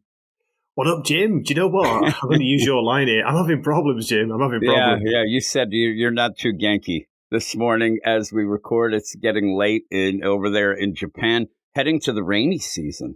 I saw you ended up talking about, and there the frogs end up in the rice fields. That's crazy stuff. I didn't know that. Flipping heck, they make a heck of a row, yeah. I'm surprised that in the anime, it's usually just the cicadas that you hear when you move from one scene to the other, not the frogs. That is a summer sound, big time. Yeah, so it's always that. I always see that as like, they'll show like the outside of an apartment building, and then they'll swipe, and you'll hear the cicada deal. It's all like crazy. Me. Yeah, I hate it. I hate it so much. I don't like it.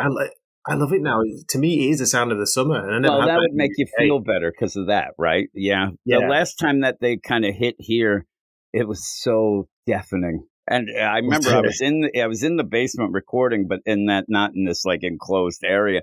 And that's all I could hear. Like, that's all you could hear is those things going on and There was on. one like on the other side of your mic, Jim. You just couldn't find it. Yeah, It's so right there. exactly. I guess one point there was a cricket that was lost, like hiding in the deal, and it was so loud.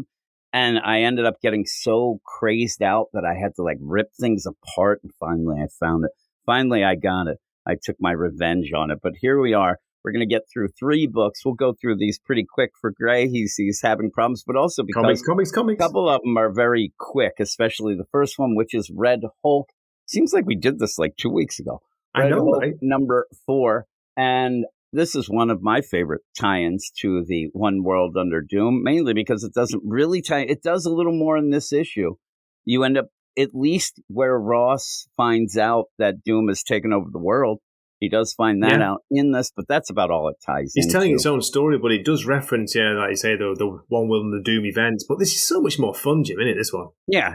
And last issue was a little tiny bit down. This one's very quick, but you kind of get the feel. It's not a prison escape, obviously, but it still feels like that now. Now it's they're on the run, and they're going to try to do something about it, because the big thing is that Thunderbolt Ross, he needs some gamma. He needs some radiation. He needs to be able to turn into Red Hulk. In the meantime, Deathlock is just pulling Machine Man. Machine Man needs some big help, and Deathlock's just Deathlock. But they are being chased by Doombots. But it is Enemies of the State. Benjamin Percy writing, Jeff Shaw on art, Brian Valenza on colors, and VC's Corey Petit on letters. And the last thing we saw, they did just jump off the side of a cliff to a river, almost fugitive-esque, while the Doombots are chasing them. And they end up saying, it makes sense, and Ross is being tactical. When they go into the water, they may die.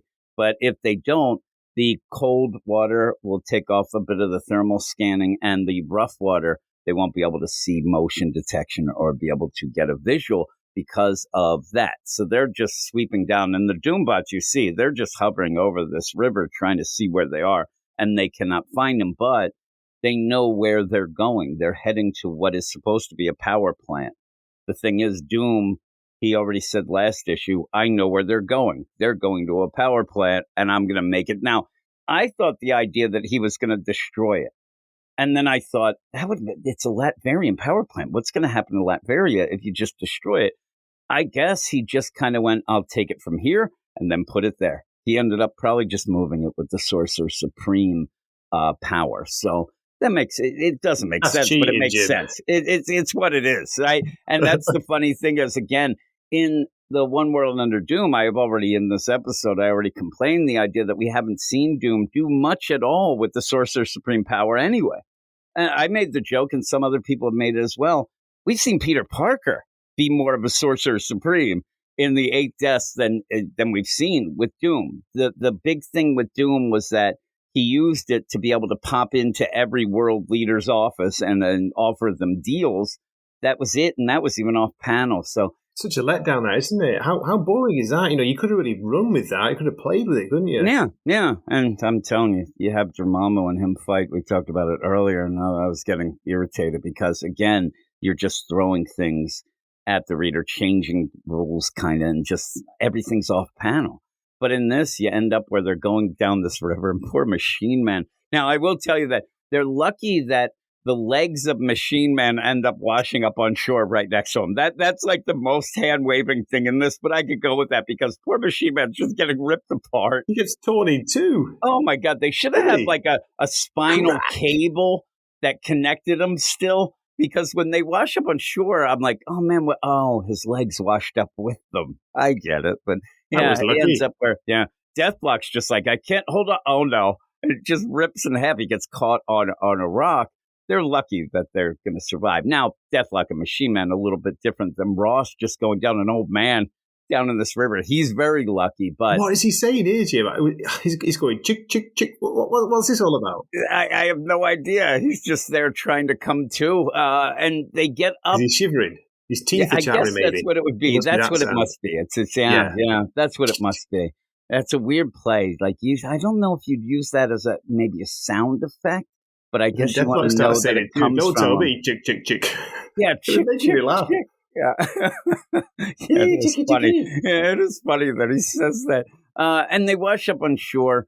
And again, this is a quick issue that has some weird things. All of a sudden, they see this herd of deer. And I swear to God, I thought that it was Ross thinking they were going to attack him, or he had to get through. And they were like, man, they're in my way. But he ends up having Deathlock kind of blow some up so that they can get the fur and maybe even eat, the way they say that. But he ends up, this is Rambo stuff now. He ends up there and looks very Conan-esque when he ends up getting that, right? Yeah, yeah. This is this, Jim. This is this. Yeah, this is the deal. They get this crazy fur on them. Yes. Deer Hunter, I remember seeing that and it scared the crap out of me. I don't know why as a kid. It's got one of the longest, drinking parties I've ever seen in my life on a movie. It's incredible. Maybe that's what scared me. I was just a little kid. I thought, look at these drunks. And then there's, I forget the one scene really threw me in that movie, but you end up where, they end up where they go and see where they see where the what's it called is the power plant's supposed to be. Yeah. It's not there. It's gone. And you see the Doombots. They're very minuscule in the back, like they're flying around there or flying away. And they're like, oh my God, it's supposed to be here. Deathlock says, you said that you had a map in your head. He's like, it's supposed to be here. I don't know. It means Doom saw us coming and said that Doom was in my head. When we did all that stuff in the prison, he knows kind of how I think, and he must have realized that this is where I would have come to, which we saw Doom did realize. Now, in the meantime, Doom skedaddled. He had to get going. It's like, I got to fight with Dormammu. I got to get going. So the Doombots are left, but he did threaten them. If you don't bring this guy in, your guys are all scrapped. Scrap metal. Yeah, so he wonders what happened, what's going on, because he knows that he knows that Doom is not going to just like wipe out everything in an area because Latvians and whatnot. So he says there's got to be a town around this power plant. That's just how it is. And he goes and they do find it, but it looks like this was also, I mean, it feels like this was like they knew something was coming beforehand, because Doom just seemed to have just now got rid of the power plant, but most of the people have been evacuated for quite some time, he says. They go in and there's some nice apartments. I mean, look at this one place has like Roman columns inside and stuff, and a whole pig that's on the table that they were in the middle of slaughtering for some meal, but they're all gone. Everybody's gone. At first I thought it was like the Mary Celeste, had just been abandoned like right when having a meal, but it's not. It's like, oh, this pig's been rotting for weeks. Jesus, Jim, imagine the smell. It's got to be terrible. And that's where I thought that maybe like Doom would have just snapped his finger and everybody would have been relocated somewhere else, including the people in the town. Because if you're going to do that with the power plant, which I'm assuming that's what happened, or it's just disappeared, I don't know. But it seemed like it wasn't weeks ago. So why did these people leave weeks ago? It just seemed odd. But the TV, somebody's still paying the cable.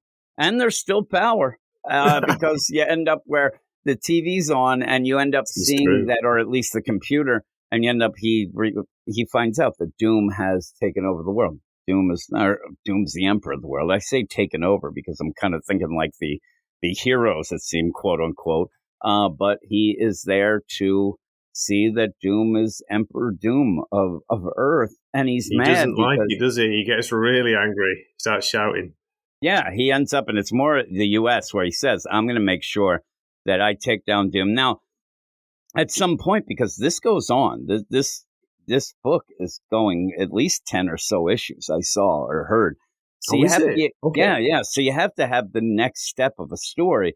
And so he says, I'm not going to stop until I take Doom down and put an American flag on Latvian soil. So you have to go, and there's where we go forward. Now he's going to try to be the deal. And maybe this is going to be one of the linchpins of the whole event, because it does seem like the one that at least we see Doom doing some bad things behind the scenes. So we know he's not exactly, he's still Doom. He might have convinced leaders, and he might have done it the right way to become emperor, or quote unquote right way, but he's still Doom and doing bad things. And the idea that prison would be a huge thing, and probably why Doom wants to stop these guys. But Doom just assumed, what are they going to do? I'm going to make the power plant disappear, and they're going to just die from the elements, especially Ross. But he is pissed. While you then have, brain salad surgery going on, where you have Machine Man being put back together with Deathlock.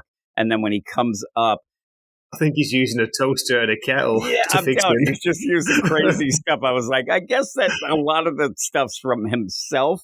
Digital systems ain't my It's thing. still crazy. And then he's like, doom, doom, doom, doom when he comes on, and you I end thought it up was like in a nightclub, Jim, for a minute. Exactly. Yeah, bro. Doom, doom.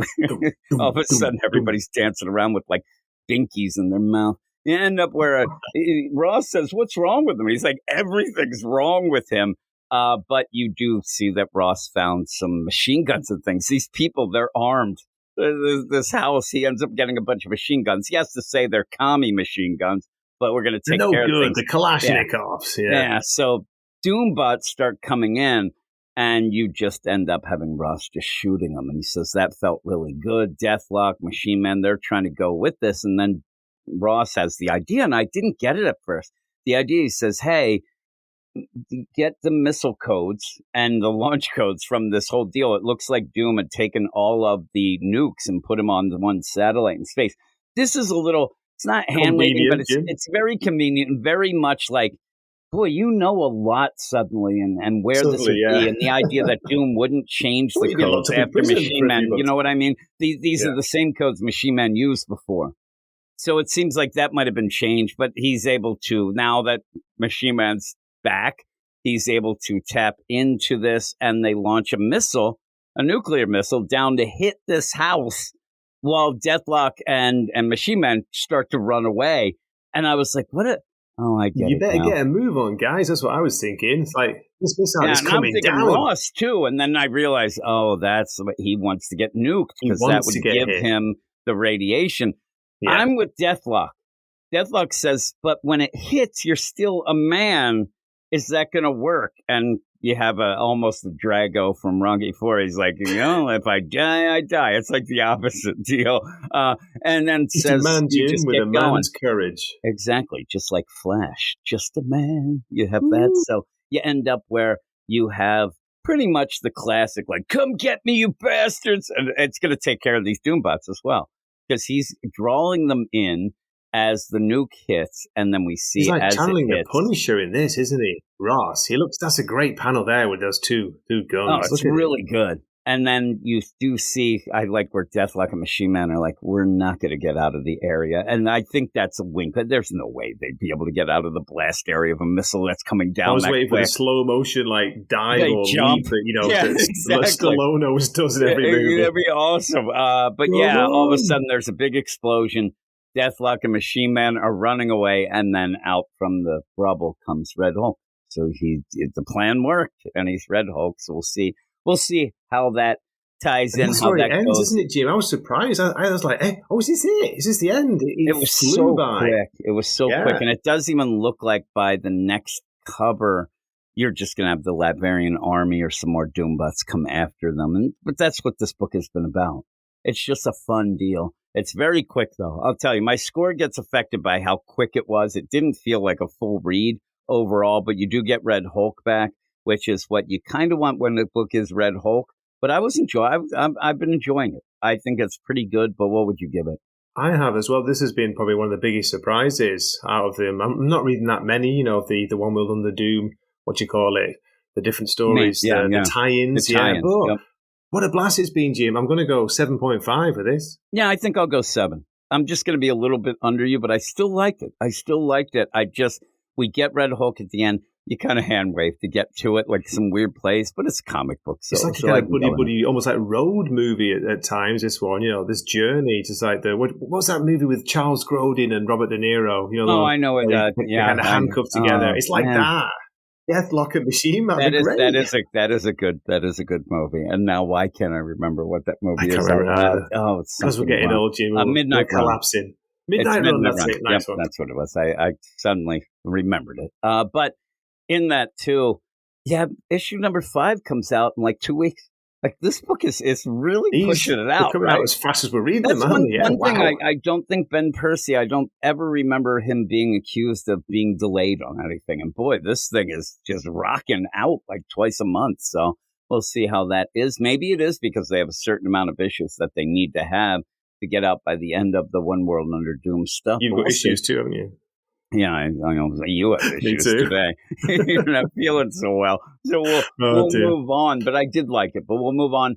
Kind of have Good. the same feeling for this next one. I do like it. It's one that I ended up jumping on again because you had told me that the 7 Deadly Sins deal was over.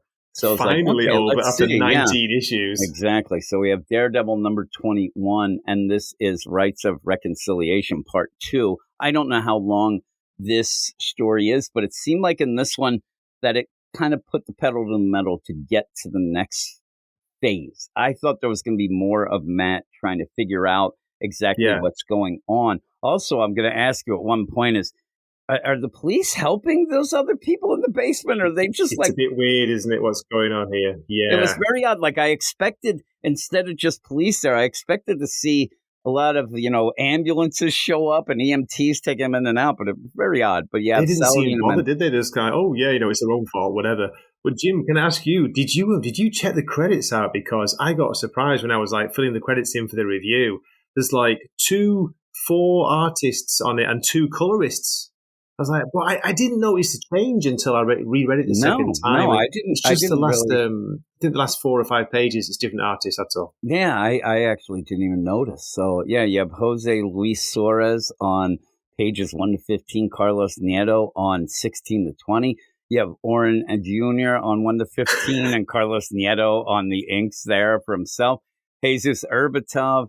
And only 12 pages, Eric Arcienega on the rest. Like everything like overlaps in the deal. How complicated is this? Very odd. Clayton Cole's on letters, Salvina Med writing, obviously. And you start out, remember I said that it looked like Bullseye, looked like a little kid? And now it's revealed, I guess maybe I didn't know before, but the idea that it's actually Matt as a little kid dressed up. But at least I noticed that it did seem like he was getting younger and younger. Guilt, isn't it? What happened 2 issues ago? Yeah, he has the guilt. And also it's like the man without fear going back to a point where he has a lot of fear, dressed as Bullseye, getting chased by a zombie-looking woolly mammoth. I'd be pretty scared too, right? I mean, I'd be very, very scared at that point. And ends up getting tossed off of the building. And it's the deal. He's like reliving the death of Bullseye, but as a kid, it's messed up. Looks cool though.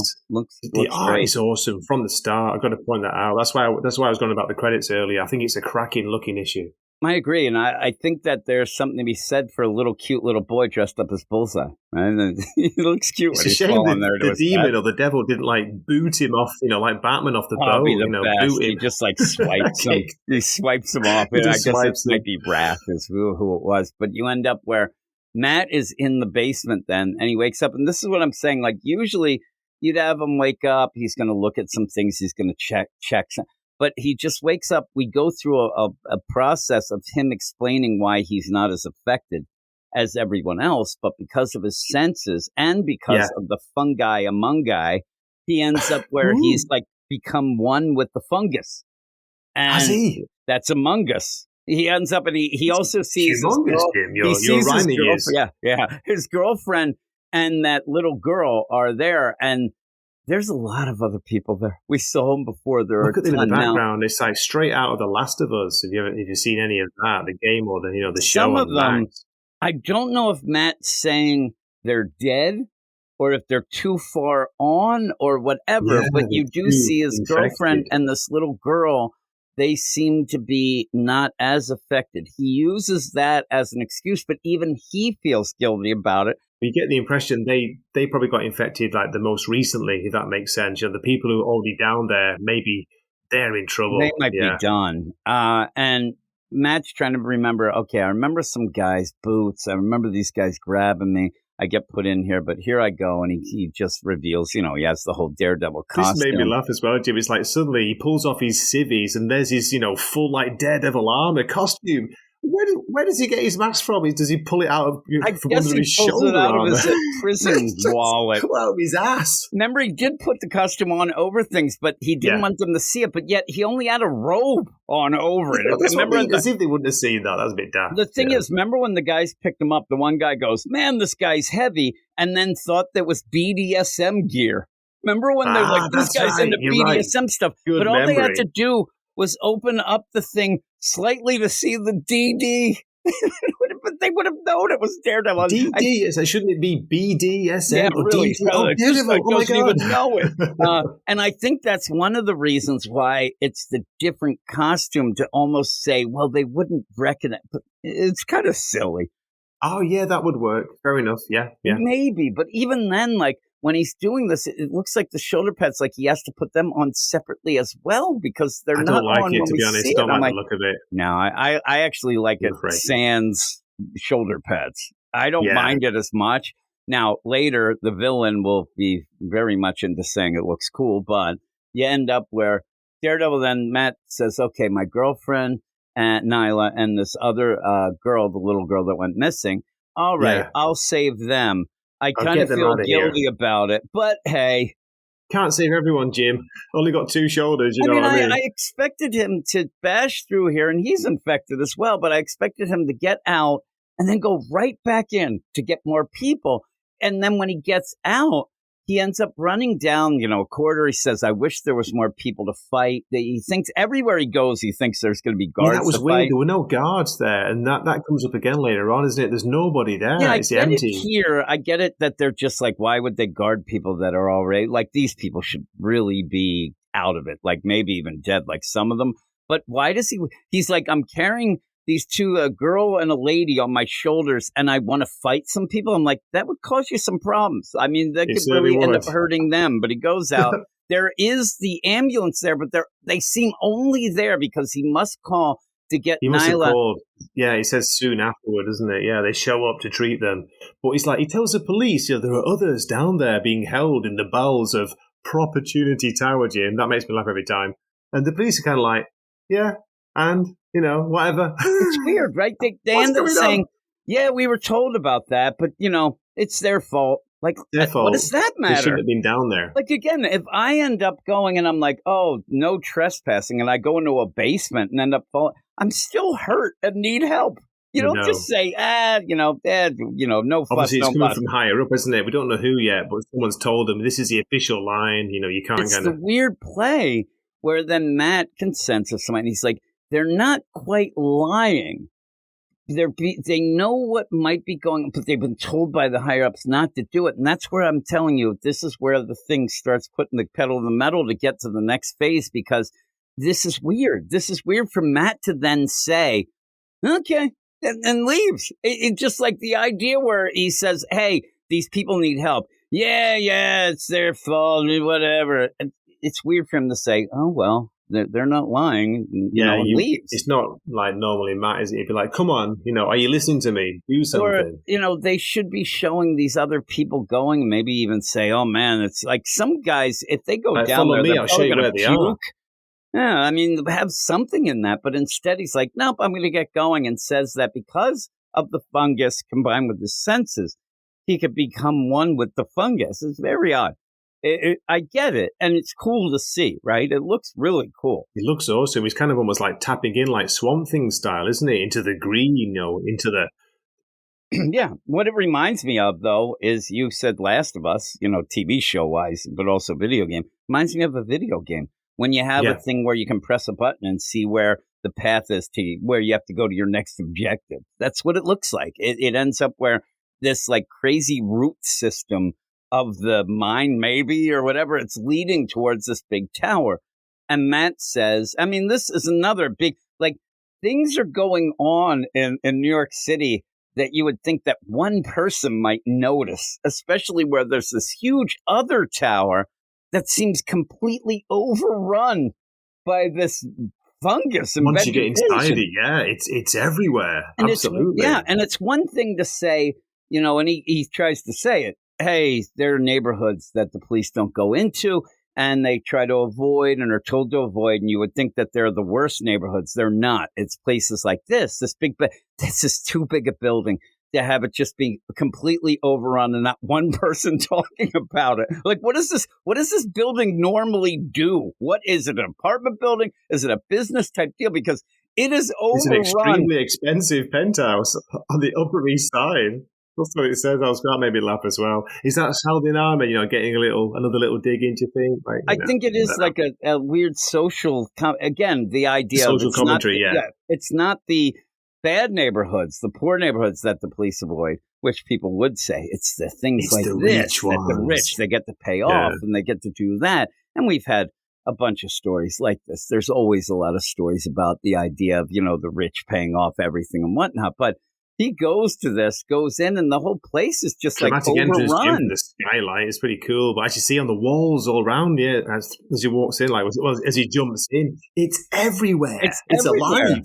Like, this is like the, life after people type deal. This thing is overrun completely. And he goes down, there's not a section, it seems, that isn't over. This would at least be condemned. I know you're going to say, oh, well, people aren't, no inspectors or whatever allowed in, but Jesus, how does this not even show It from looks the alive outside? from the outside, you know what I mean? That's what I'm saying. How does it He not goes in, there's show? no guards again, he's making the point. There's no guards, the same as in Nyla's building, but the walls are alive. It feels like the whole building's alive. Yeah, and then he runs into Nitrous and Beautiful.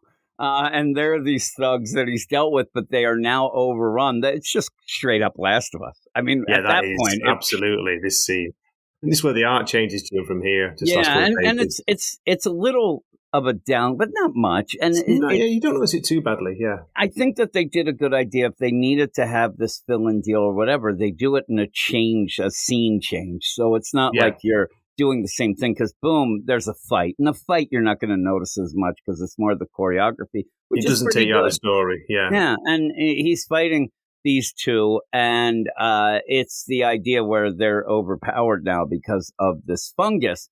But he's battling through and he's fighting them. It takes a little bit, but he does not. Because he knows them. He kind of knows who they are in real life. He's like, I'm not going to hurt them too badly, too hard. But I'm thinking, really? You've got a few disadvantages here, man. He puts the one in the sleeper hole, which is pretty good. He knocks him out. He puts it at this, and then karate chops the other one with like the Vulcan karate chop.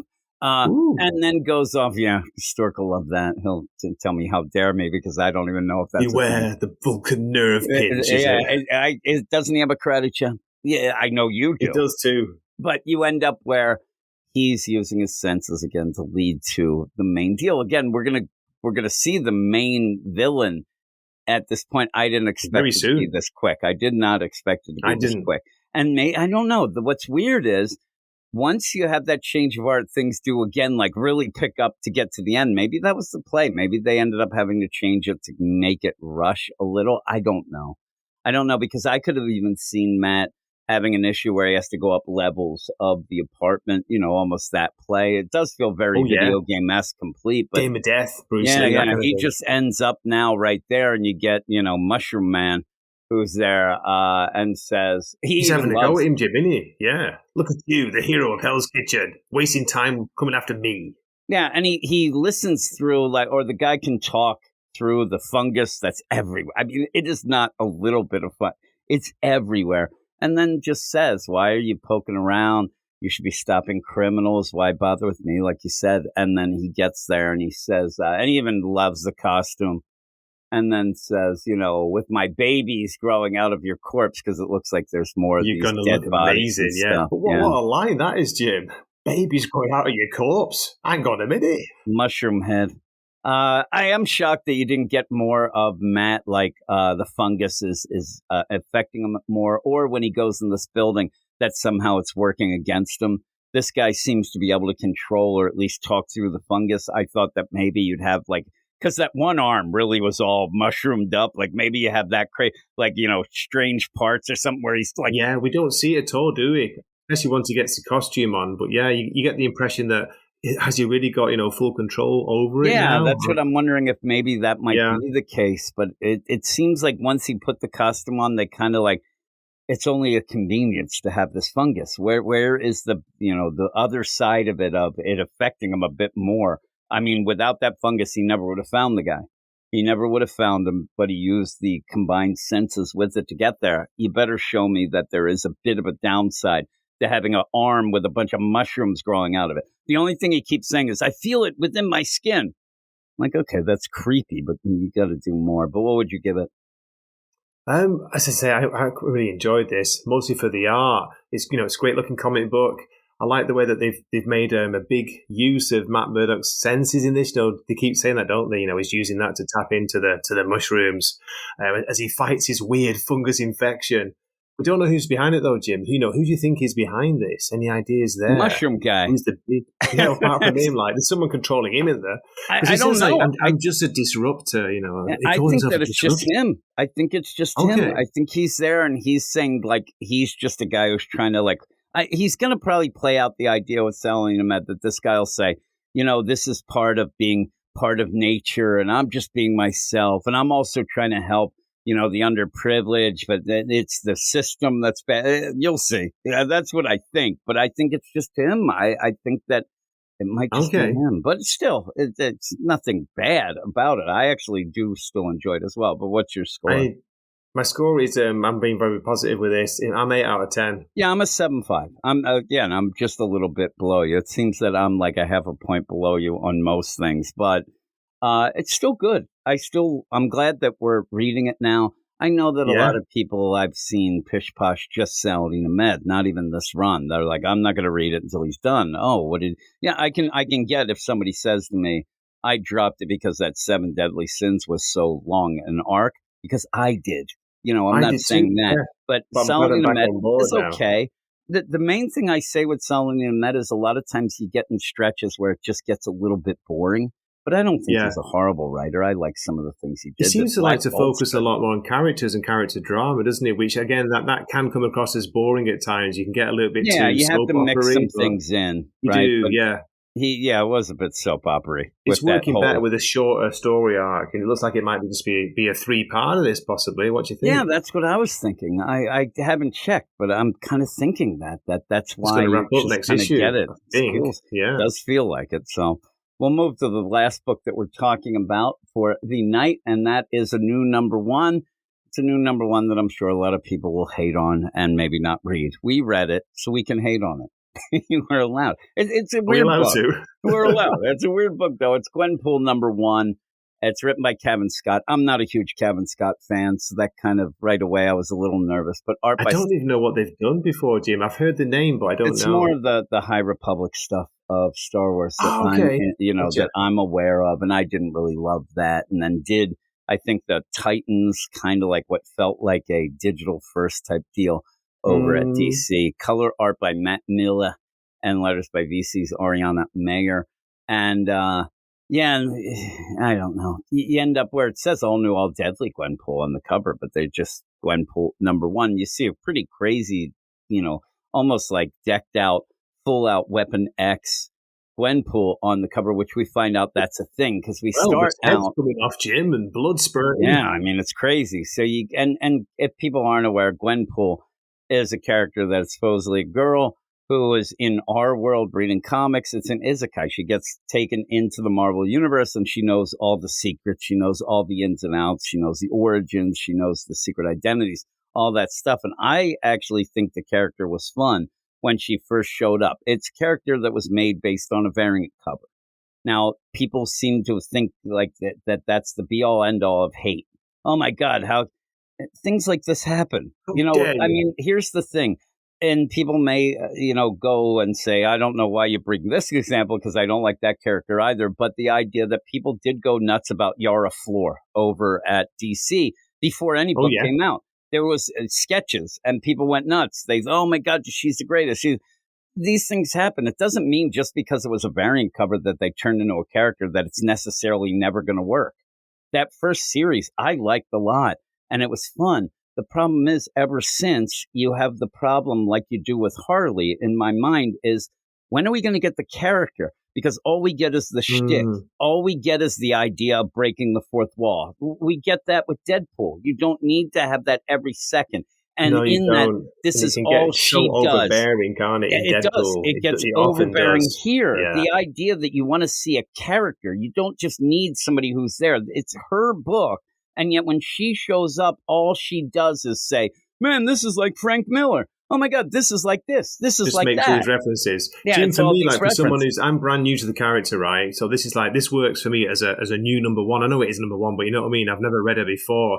What I thought Gwenpool was, I thought it was a variation of Gwen Stacy. So Well, and that that's shows the what I thing. knew. It's kind you of know, the, so. that and the regular deal, and went with that. So at the end, when we get this reveal, it's like, almost like Yeah. a cool moment type deal, but I So don't know. I enjoyed the opening. I like the action. I like the kind of, this is quite hard hitting. It starts off pretty severe, doesn't it? Yeah, because Like we have a mission. Weapon X Gwenpool, and Yeah. you're like, what's going on? I'm like, man, this is a change of the character where she ends up, and also a little more Deathlock this week because she's there just killing people, running them through as Left, a right, test. center.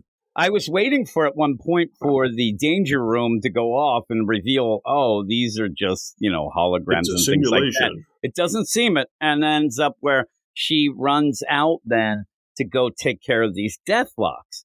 Then in the meantime, we go to Spider-Man and Kate Bishop, Hawkeye, and Jeff the Landshark, if you go with that. And the last time I do Shout believe out to Sully. you had the West Coast Avengers with Jeff and Kate and Gwenpool, but Spider-Man's By the here. way, And it Jim, looks what's like, going on with Spidey in this? He just does not look right, or he doesn't sound right. I don't think he's written well at all. No, I don't think anybody's really written well at all in this issue. And that's, again, I don't think it's the character that's the bad part of it. I just think it's the overall writing. And you have Fing Fang Foom just taking down everybody. He's already decimated through the Avengers. They may be dead. I mean, the way they look, they're dead. Kate and Peter are there with Jeff the Landshark trying to fight back on Fing Fang Foom, but there's no way. If Fing Fang Foom's fighting these they three, look like they're the last done. standing, don't they? Yeah, you're right. Yeah, they're like, damn, done. Even Jeff looks like he's having some problems, but then Gwenpool shows up. Jeff loves Gwenpool. You have that play and like, oh, Gwen, I haven't seen you in a while. Then they go, again, when she shows up. Eyes. Wow. Yeah, really. And she shows up and it's like right away, this is the main character. And she just ends up where it's just a joke. I know that she's a fun character, but you don't have to make everything a joke or a reference. I said this is where people laugh at me when I say when people do Harley, they Harley it up too much. They think that they have to give you the shtick of Harley constantly and never give you a character. And my biggest phrase was, I want a character, not a caricature. And that's what you get in this again. Fing Fang Foom is attacking, seems to squish Gwen. Gwen ends up not dying because once the panel pulls out, she arrives again and she is now as big as, a kaiju. Yeah, she's bigger than Fing Fang Foom, isn't she? Seems She's a little ginormous. odd. It doesn't really work for me that much. This whole play of her explaining, I jumped out of the panel, then came back because of the angle of the artist. this was Marvel very 101. It's very clunky. forced and very clunky. Yeah. And she's like, yeah, and that's how I took care of him. And then suddenly is back to regular size. And then says, hey, that's me, Gwenpool. Hey, what's going on? And just keeps going with this breaking the fourth wall. Is this like narration she gives? Is this her usual style? The kind of, it's very close to Deadpool, isn't it? Like breaking the fourth wall, being very ironic, sarcastic, bigging herself up. The fourth wall stuff in this, though, is the idea of knowing what is happening in comics. Like a lot of other times you'd have her defeat Fing Fang Foom in a way that she read in a comic like years ago. Like, oh, you didn't read the Secret Origins 103, and that's where they showed that Fing Fang Foom is ticklish on his feet. Like stupid stuff like that. Okay, really? Did you see reference It's like always random older based issues? on that. It's based on her being a comic fan. So if you were there and you were fighting whoever, you were fighting Doom, and all of a sudden he comes, that his mom's the big trigger. You use the stuff that you know from being a comic fan to work in the issue itself. This starts really breaking not even fourth wall, but just comic conventions and things like that. And it's a little more than what I usually or have remembered or like. And it just, again, it makes the character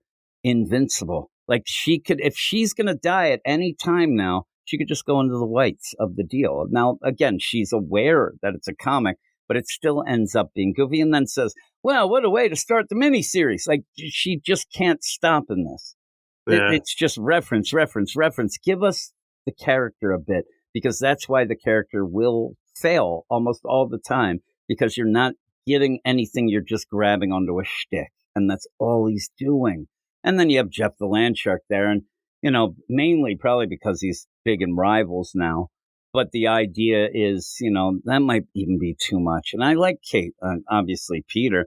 Peter's going nuts. He ends up having the worst spider sense going. It's giving him a migraine, and he's yelling. And that seems basically because Gwen Stacy is showing up in a little bit. But again, it just, I don't know, everything feels a little off each time, because then Jeff the Landshark runs away. He was scared. So Gwen has to go, Gwenpool has to go find, he just flops away. So then, I'm going to go chase him. And that's where Gwenpool goes to, try to save, or at least find Jeff the Landshark. In the meantime, there's Deathlocks in this alley. Gwenpool starts fighting them. You have Kate go try to help Spider-Man, and then all of a sudden you do get this, X-31. I think here, she Jim. said. It kind of lost me towards the end. Yeah, I wasn't sure what was going on. You take care of the Deathlocks. Peter still ends up having this awful deal. Peter also gets shot. Now, again, this is like one of the things that is kind of the deal. Peter gets shot through the shoulder, and Gwenpool starts yelling, "You don't get shot. You're Spider-Man. You don't even get shot in your own book." Like, even that, it doesn't do anything. It's like there's scenes in this just so Gwenpool can say, "Oh, that doesn't usually happen. Oh man, this is a comic." That, like, you have to have a story and then work the story around. Like, he's basing everything, like he's going, okay, instead of writing a story that Gwenpool's in, it's Gwenpool, and the story is like in her. Like, the idea, everything has to run through her, and he's her writing it around the line she's giving, isn't it? He thinks these are funny lines. It's like, yeah, and you don't get a story like that way. She goes in an alley, and when Kate shows up, she goes, "Don't you get it? This is like Frank Miller stuff." I'm like, no, come on, come on. What? Because it's got a bit violent. Thing too at this point, and she is a little Looney Tunes, but at this point, and I know it's a number one, so you want to give people the deal. I keep saying shtick, but that's what it is. But she's been in this world long enough to know that they don't know what the hell she's talking about. And she's like, "Oh man, now we're in T. I thought we were T. We're going to get M for mature." I'm like, all right. It's not that fun. It really isn't. The character's pretty fun. And the character's fun when you use her in a way that she's like in awe of the comic book world. And the way she benefits is because she knows everything about it. But and also you could play at this point. I don't know if they have at this point, because I kind of lost track of the character anyway, like most people. But you may get past the idea of, oh man, it's past my continuity that stuff like that. But in fact, she just ends up yelling stuff. Just yells that, "Man, we're a bit Frank Miller here. The level of violence. Man, I thought that we were, T, the parental advisory." But it just goes on too long. The jokes just go on too long. Yeah. Instead of her using it to the benefit, it just ends up being nothing, and feels a lot Deadpool-esque more than Gwenpool in my mind. But again, you get Spider-Man shot. He's all upset. Of course, that will mean nothing. She also, they were yelling at one point about her, using the Fin Fang Foom thing to be like, oh my God, she has a healing factor. They were trying to, give you a little bit of the character. But in the meantime, she's there, and you end up where this shadowy figure comes, which is, I don't know that Kevin Scott thought that we thought that first Gwenpool was actually the real Gwenpool, because I never thought that. I never thought that the all-new, all-deadly Gwenpool was the same character, that she was duping him or everything. So you have her in the shadows there, and then comes off, of course, as you have Gwenpool take her mask off to see that, who she is, fights a little with this other deadly Gwenpool, and then says, "Who is it?" Spider-Man ends up like he's flipping out because of his whole Spidey sense, but he ends up, zipping, webbing up the mask of this other Gwenpool, and then pulls it off, and lo and behold, it's the real Gwen Stacy, and says, "Of course not, you mindless parody, not Gwenpool, never Gwenpool, Gwen Stacy, miss me?" And then she goes, "I'm sorry, what?" And you get no reaction from Peter, which is a bad play. You should have got Peter's reaction first and then hers. And what you could have done, too, when you know that classic where you end up having the half-face Peter, the other half Spider-Man? Like, that's a big thing. You could have done it with Gwenpool and Peter there, because Peter would definitely be reacting to seeing Gwen there. But you just all we get is before the reveal, just get his little voice saying Gwen with a question mark, and that's it. Yeah, there's no payoff for that, is there? As you say, no reaction is given. Yeah, it should have been bigger than that. I was getting confused with who was who, Jim, because I say I don't know the character. Gwenpool. My guess is, going through the mind of Kevin Scott, will be next issue. You're going to get a lot of references of her death. There'll probably be a back and forth in this of, did Peter kill her, or was it actually Green Goblin, because of that big debate of, when she fell and he zipped the deal. I'm expecting a lot of that sort of thing. Like, you'll have Gwenpool say, wait a minute, you can't be here. Peter killed you back in that issue. And then Peter, what? I didn't get. And you'll have some weird stuff like that or whatever. But you also have to explain, because Gwen has come back like 8 million times anyway in weird ways. So I don't know. By the end, that wasn't really like oh man, I have to read it. Maybe we'll check out the next one. But I think Kevin Scott is more, you got to have a bit of, you have to balance it. You do have to show what her shtick is, but it comes off more like you're a new reader. You've never read exactly. Gwenpool. You didn't get the idea that she was just somebody who read comics and came into this. You could read the recap and all that stuff, but in the meantime, I just thought she was a wisecracking, wannabe Deadpool wannabe. Yeah, exactly, Deadpool. And so you just think she's just cracking wise and knows some things or whatever, but because you didn't get the full geekiness, and that was kind of the cool idea of it. And the idea, even she knows she was a variant cover that became a deal and stuff like that. I thought, I like the character. If she's done well, she's only been done well for a really short window of time in my mind. And also, she might be better suited in like a West Coast Avengers or a team. But even then, if you're going to only have a little bit of her, they tend to go shtick. If you have a lot of her, they go shtick. And I just think it's a missed opportunity and something that most people are rolling their eyes at anyway. I know that Sus Gabe probably, I didn't even look at the site, but he was geared up to give this a pretty bad review. I don't think it's horrible. I just think it's what it is. It's not really fun when it should be. It's not really that hard-hitting, and I don't think it's introducing the character to new readers in a good way that they're going to like. They're just going to say, I already have Deadpool, so why do I need this? You made me curious, Jim, now to read like what you would recommend. Yeah, one of the stories, just to see the difference, because, for me, there's nothing really in this, apart from Stefano Nessi's art and Matt Miller's colours, which I do like. The story, it's just, I'm just like, I don't know. It's not that I'm lost. It's not terrible. I'm a very flat 5 out of 10. I'm not an FU5. I'm just like a 5 out of 10 because it's very, very average. I'm a 5.5. I'll go a little bit because, again, I do like the character, but not this way. And again, I'm saying all this. I know that there are people gritting their teeth every time I say that I even like the character. A lot of people didn't even give it a chance when she first came out. Yeah. But then some people read it and said they hated that first deal with her. I didn't. I thought it was fun. And I'll give you the idea of me and my history of it. I was not reading much Marvel at all. It was way before Marvel podcasts, way before I was just starting to read DC. I had been reading DC a couple of years at that point, but it was right when we started our DC podcast. It was that long ago.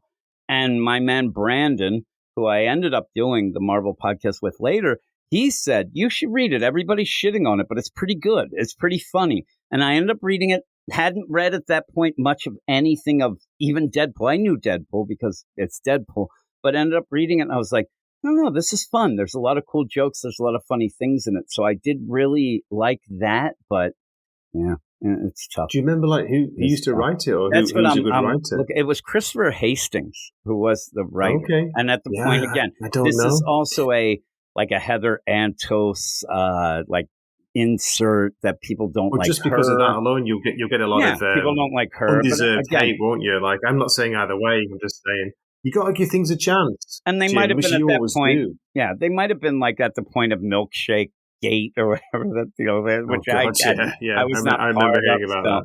And it was a variant cover.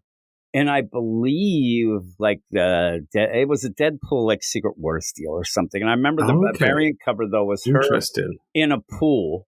she's Gwenpool with her Deadpool's sword. Secret Wars 2. Okay, yeah. So Chris that, Bacalow's variant cover. There we go. and that was the big deal. And then people loved it. Actually, that was the thing. And here's the history of it. They end up having a variant cover, right? Then there was a convention, like pretty close to that. And there were tons of cosplayers, like more than you would imagine from one variant. There you go, blame the cosplayers, not anybody else. So they thought, well, this character, the design has something, so let's go with it. And I don't know much about Chris Hastings. I don't know much I don't know the name. But I really did like that first deal, and it was the Unbelievable Gwenpool, is what they called it. But also, I see now, I'm looking at him, and it's Chris Bacalow on art. And you ended up having, he also did the Adventures of Dr. McNinja, right? An Adventure Time. But I remember that. He's done some Adventure Time comics, it says. Yeah. Okay, some people may, like, oh, that guy's this or that, but I really don't know much about him except for... So Chris Hastings and editor Heather Antos were given the task of creating a story around this character. That's how it started. Yeah, so they came up with the idea that it was a girl who ended up liking comics. Again, it's kind of based on Heather Antos, and people will always go against that. She's done she said some really wacky stuff. She doesn't help herself out most of the time, and people hate her. And really what you do is anytime that she goes off to be an editor anywhere, it usually does fail. So there you go. But yeah, so I thought it was pretty cool. And it even says, I just went to the thing, and it says, she decides to use the comic book knowledge like she's in Grand Theft Auto or something. A contrast would be that Gwenpool lacked any of the training or superpowers expected of Marvel characters. And that was the fun thing. She wasn't invincible. She really couldn't fight, but they kind of pushed her ahead and stuff. So I don't know. It's gone from what I thought was fun to a weird play where I don't think that the writers really get it anymore, and they just end up going with the shtick, and it becomes a parody Deadpool. Of itself kind of thing. It becomes Deadpool. So, and there it is. The fresh start. That's when we started the podcast, when that fresh start initiative came, and she was on West Coast Avengers with Kate and Jeff the Landshark. That's why you had that. I kind of mentioned it slightly, but I thought, okay, and that it was okay. That was all right. So, yeah, we'll see. We'll see the deal. I'm curious to read Suskey's review now. I've got to say that after reading this. The comic book. One of the better things was when Gururu, the Japanese duo, I guess did the art, was really cool. So, yeah, I'll send you the deal. I'll send you, a link to the trade and see if you like it. Okay, nice one. I thought it was pretty cool. But in that's the deal.